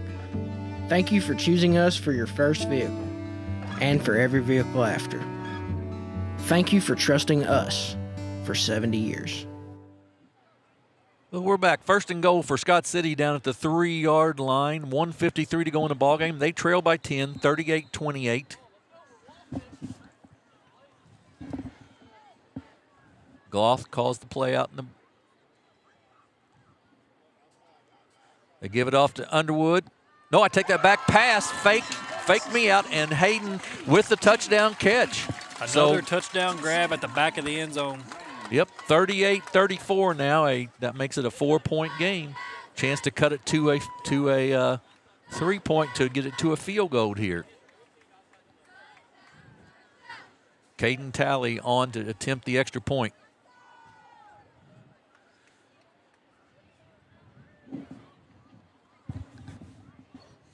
$1:48 to go in the ball game.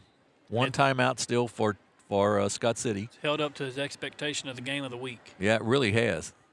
And then they're offsides. Gives them a chance to go for 2 if they want to. You know, you give me you're giving me a yard and a half. I'm probably going to go for 2. I think the coaching staff's saying decline it, and we want to kick it again. We still want to kick it. So they are. They're going to decline that penalty and go ahead with the kick.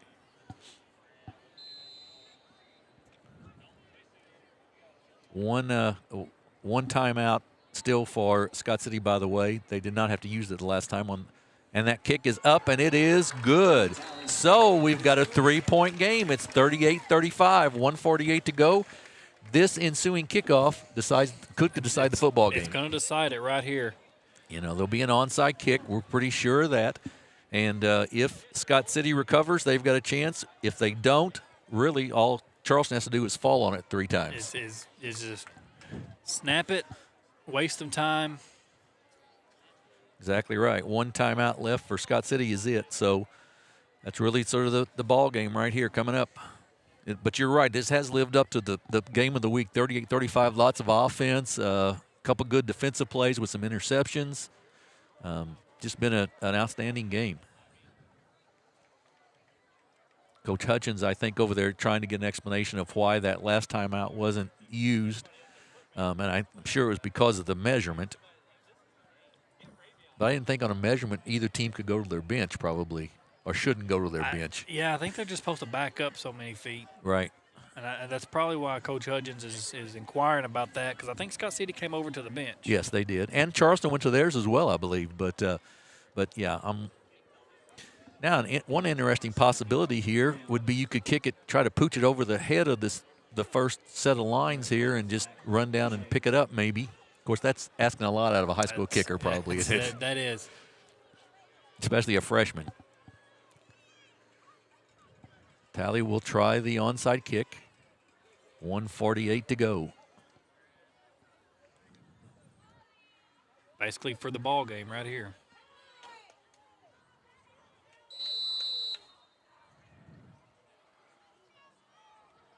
It's a good one. It's loose, but picked up by the Blue Jays. Good job there. That is number 18, I believe, that came out of there.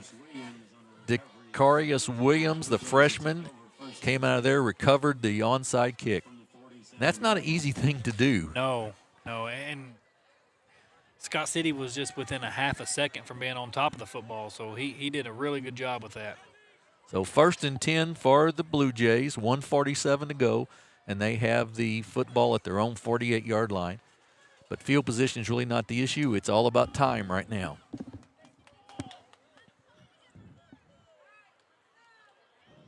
Got the big package in with Betts at quarterback. Clark behind him. Got to believe Scott City will be tugging and pulling at that football. Betts takes it, hands it off to Clark. He pops outside, and Underwood brings him down by the jersey, so a pickup of not very much. Timeout by the Rams, their last one. I'm not sure if the clock even started on that. I think it was 5 seconds off of it, maybe, 1:47 to 1:42. The clock operator here, fingers a little slow sometimes. But 38-35. This has been a good one. We've had some good games on Aycorp this year. We had the really good Dexter Southern Boone game. This one has been a good one. Scott City Portageville was a good one. Scott City Portageville was a good one. You're exactly right. So we've had some great games here. And hopefully a few more. We'll have next week we have Dexter and Park Hill Central, and then the week after, I believe, New Madrid County and Portageville. That's right. Which is always a pretty good game. That's one of those that doesn't really matter which team's better than the other. It's always a good game. And New Madrid's got some teams on the schedule where they're liable to catch up in the record there by the time they get ready to play Portageville. You're exactly right. Exactly right.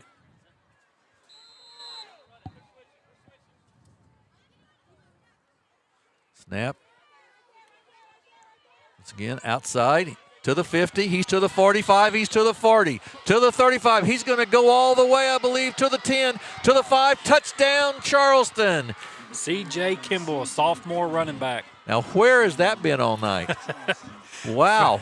His first touch of the ball game, he took it about 55 Yeah, or so. yards, That's exactly right. 56 yards, yeah.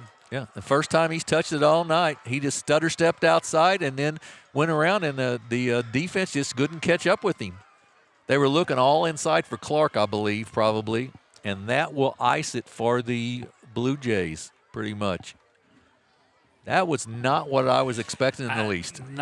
No, especially when Scott City kind of got in the backfield there. I thought, okay, they're going to get him, and then he rounds that corner and off to the races he went. Well, I even sort of thought, why are they giving the ball to somebody else that has not touched it all night in this situation? You sure don't want to fumble or anything, and then he takes it to the house.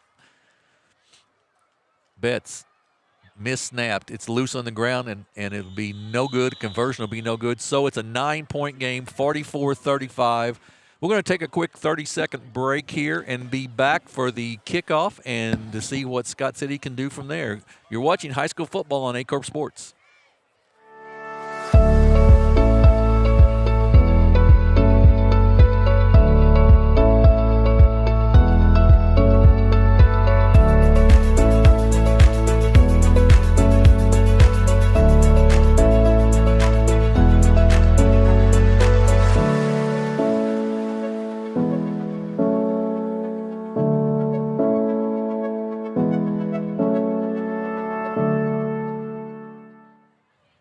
We're back at Scott City High School. A 53-yard touchdown run by sophomore C.J. Kimball has opened up a 9-point Charleston lead with a minute and a half to go in the ballgame. Charleston with neither team with the timeout left. So Scott City's really got to have sort of a miracle here to get something to work out. Yeah, I agree. I think Charleston's going to kick it deep. Hopefully go down and get them in their territory in their favor. But I'm with you. I think Scott City's going to rely on their run game and those long passes to Miller. Kick goes down to Underwood. He takes it to 28. He's to the 35 and brought down at about the 36-yard line. Good tackle over there for the Blue Jays. I believe that was Tamarius Crumble on the tackle, and will bring up 1st and 10 for the Rams from their own 37-yard line. And now you just got to try to, get something down the field quickly, try to get a quick score somehow so you got a chance for an onside kick. Charleston, of course, going to play their defensive backs. Their safeties are going to be back about, 20 yards or so to try to not let anything get behind them.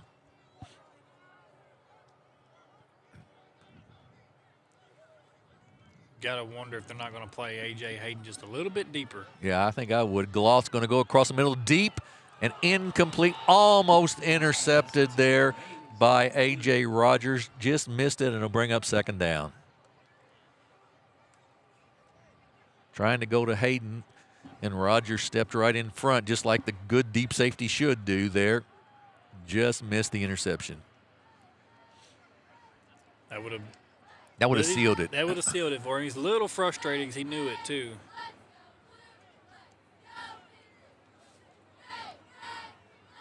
Two wide right, 2 left for Scott City. Gloth looks. Coverage is good, and protection breaks down, and he's going to be sacked. Loss of about 5 on the play. The Charleston bench is really fired up on that sack. 54 looked like Julian Rigney. With the sack. So 3rd down now, and about 15 as the clock goes under a minute.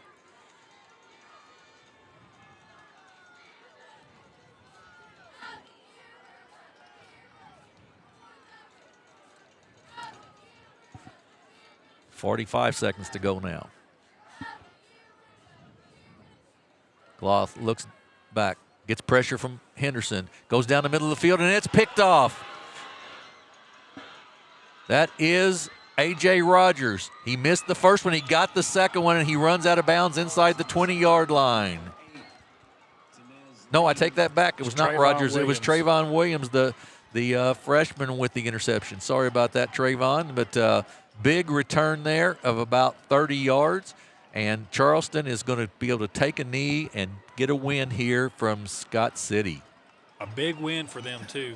Really is. That takes them to 5-2. Will move them up in their district ranking. They were 4th already, but that will certainly solid put them in a solid spot there. Solidify, that's what I was looking for. Kirby just takes a knee, and that's going to be the ball game. Final score is going to be the Charleston Bluejays 44 and the Scott City Rams 35. Nice win, Corey, for the Charleston Bluejays. It is, and like you said, it's going to move them up in the districts.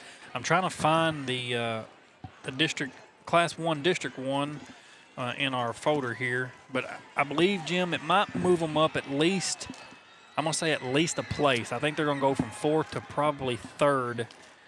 In the morning when these district rankings go out. Yeah, and that's sort of a funky district in that St. Vincent's is 6-0. They're number 1, but the second team right now is Crystal City, which is 2-4 just because of the schedule they've played. Van Fair at 5-1, but Charleston, this should move them up fairly substantially because they beat a bigger team. And they beat them by 11 or by 9 points, so all of that combined will move them up. Scott City, on the other hand, will probably stay where they are at the number 6 spot probably in their district. So big win for the Blue Jays tonight. Coach Hutchins got to be pretty happy with the way his kids performed. So it was 44-35, a final score here tonight. We'll be back on the air on Thursday night for volleyball and then Friday night from Dexter for football. Corey, any final thoughts on the night? This is about one of the best football games you're going to see. You couldn't have asked for any better than this. Don't forget, Monday morning, 7:30, SEMO Sports Zone with Drew and Dave. Yeah, that's a good one. You'll want to catch that on the podcast for sure. So, for my partner, Corey Sisk, this is Jim Riker saying good night and God bless from Scott City, Missouri.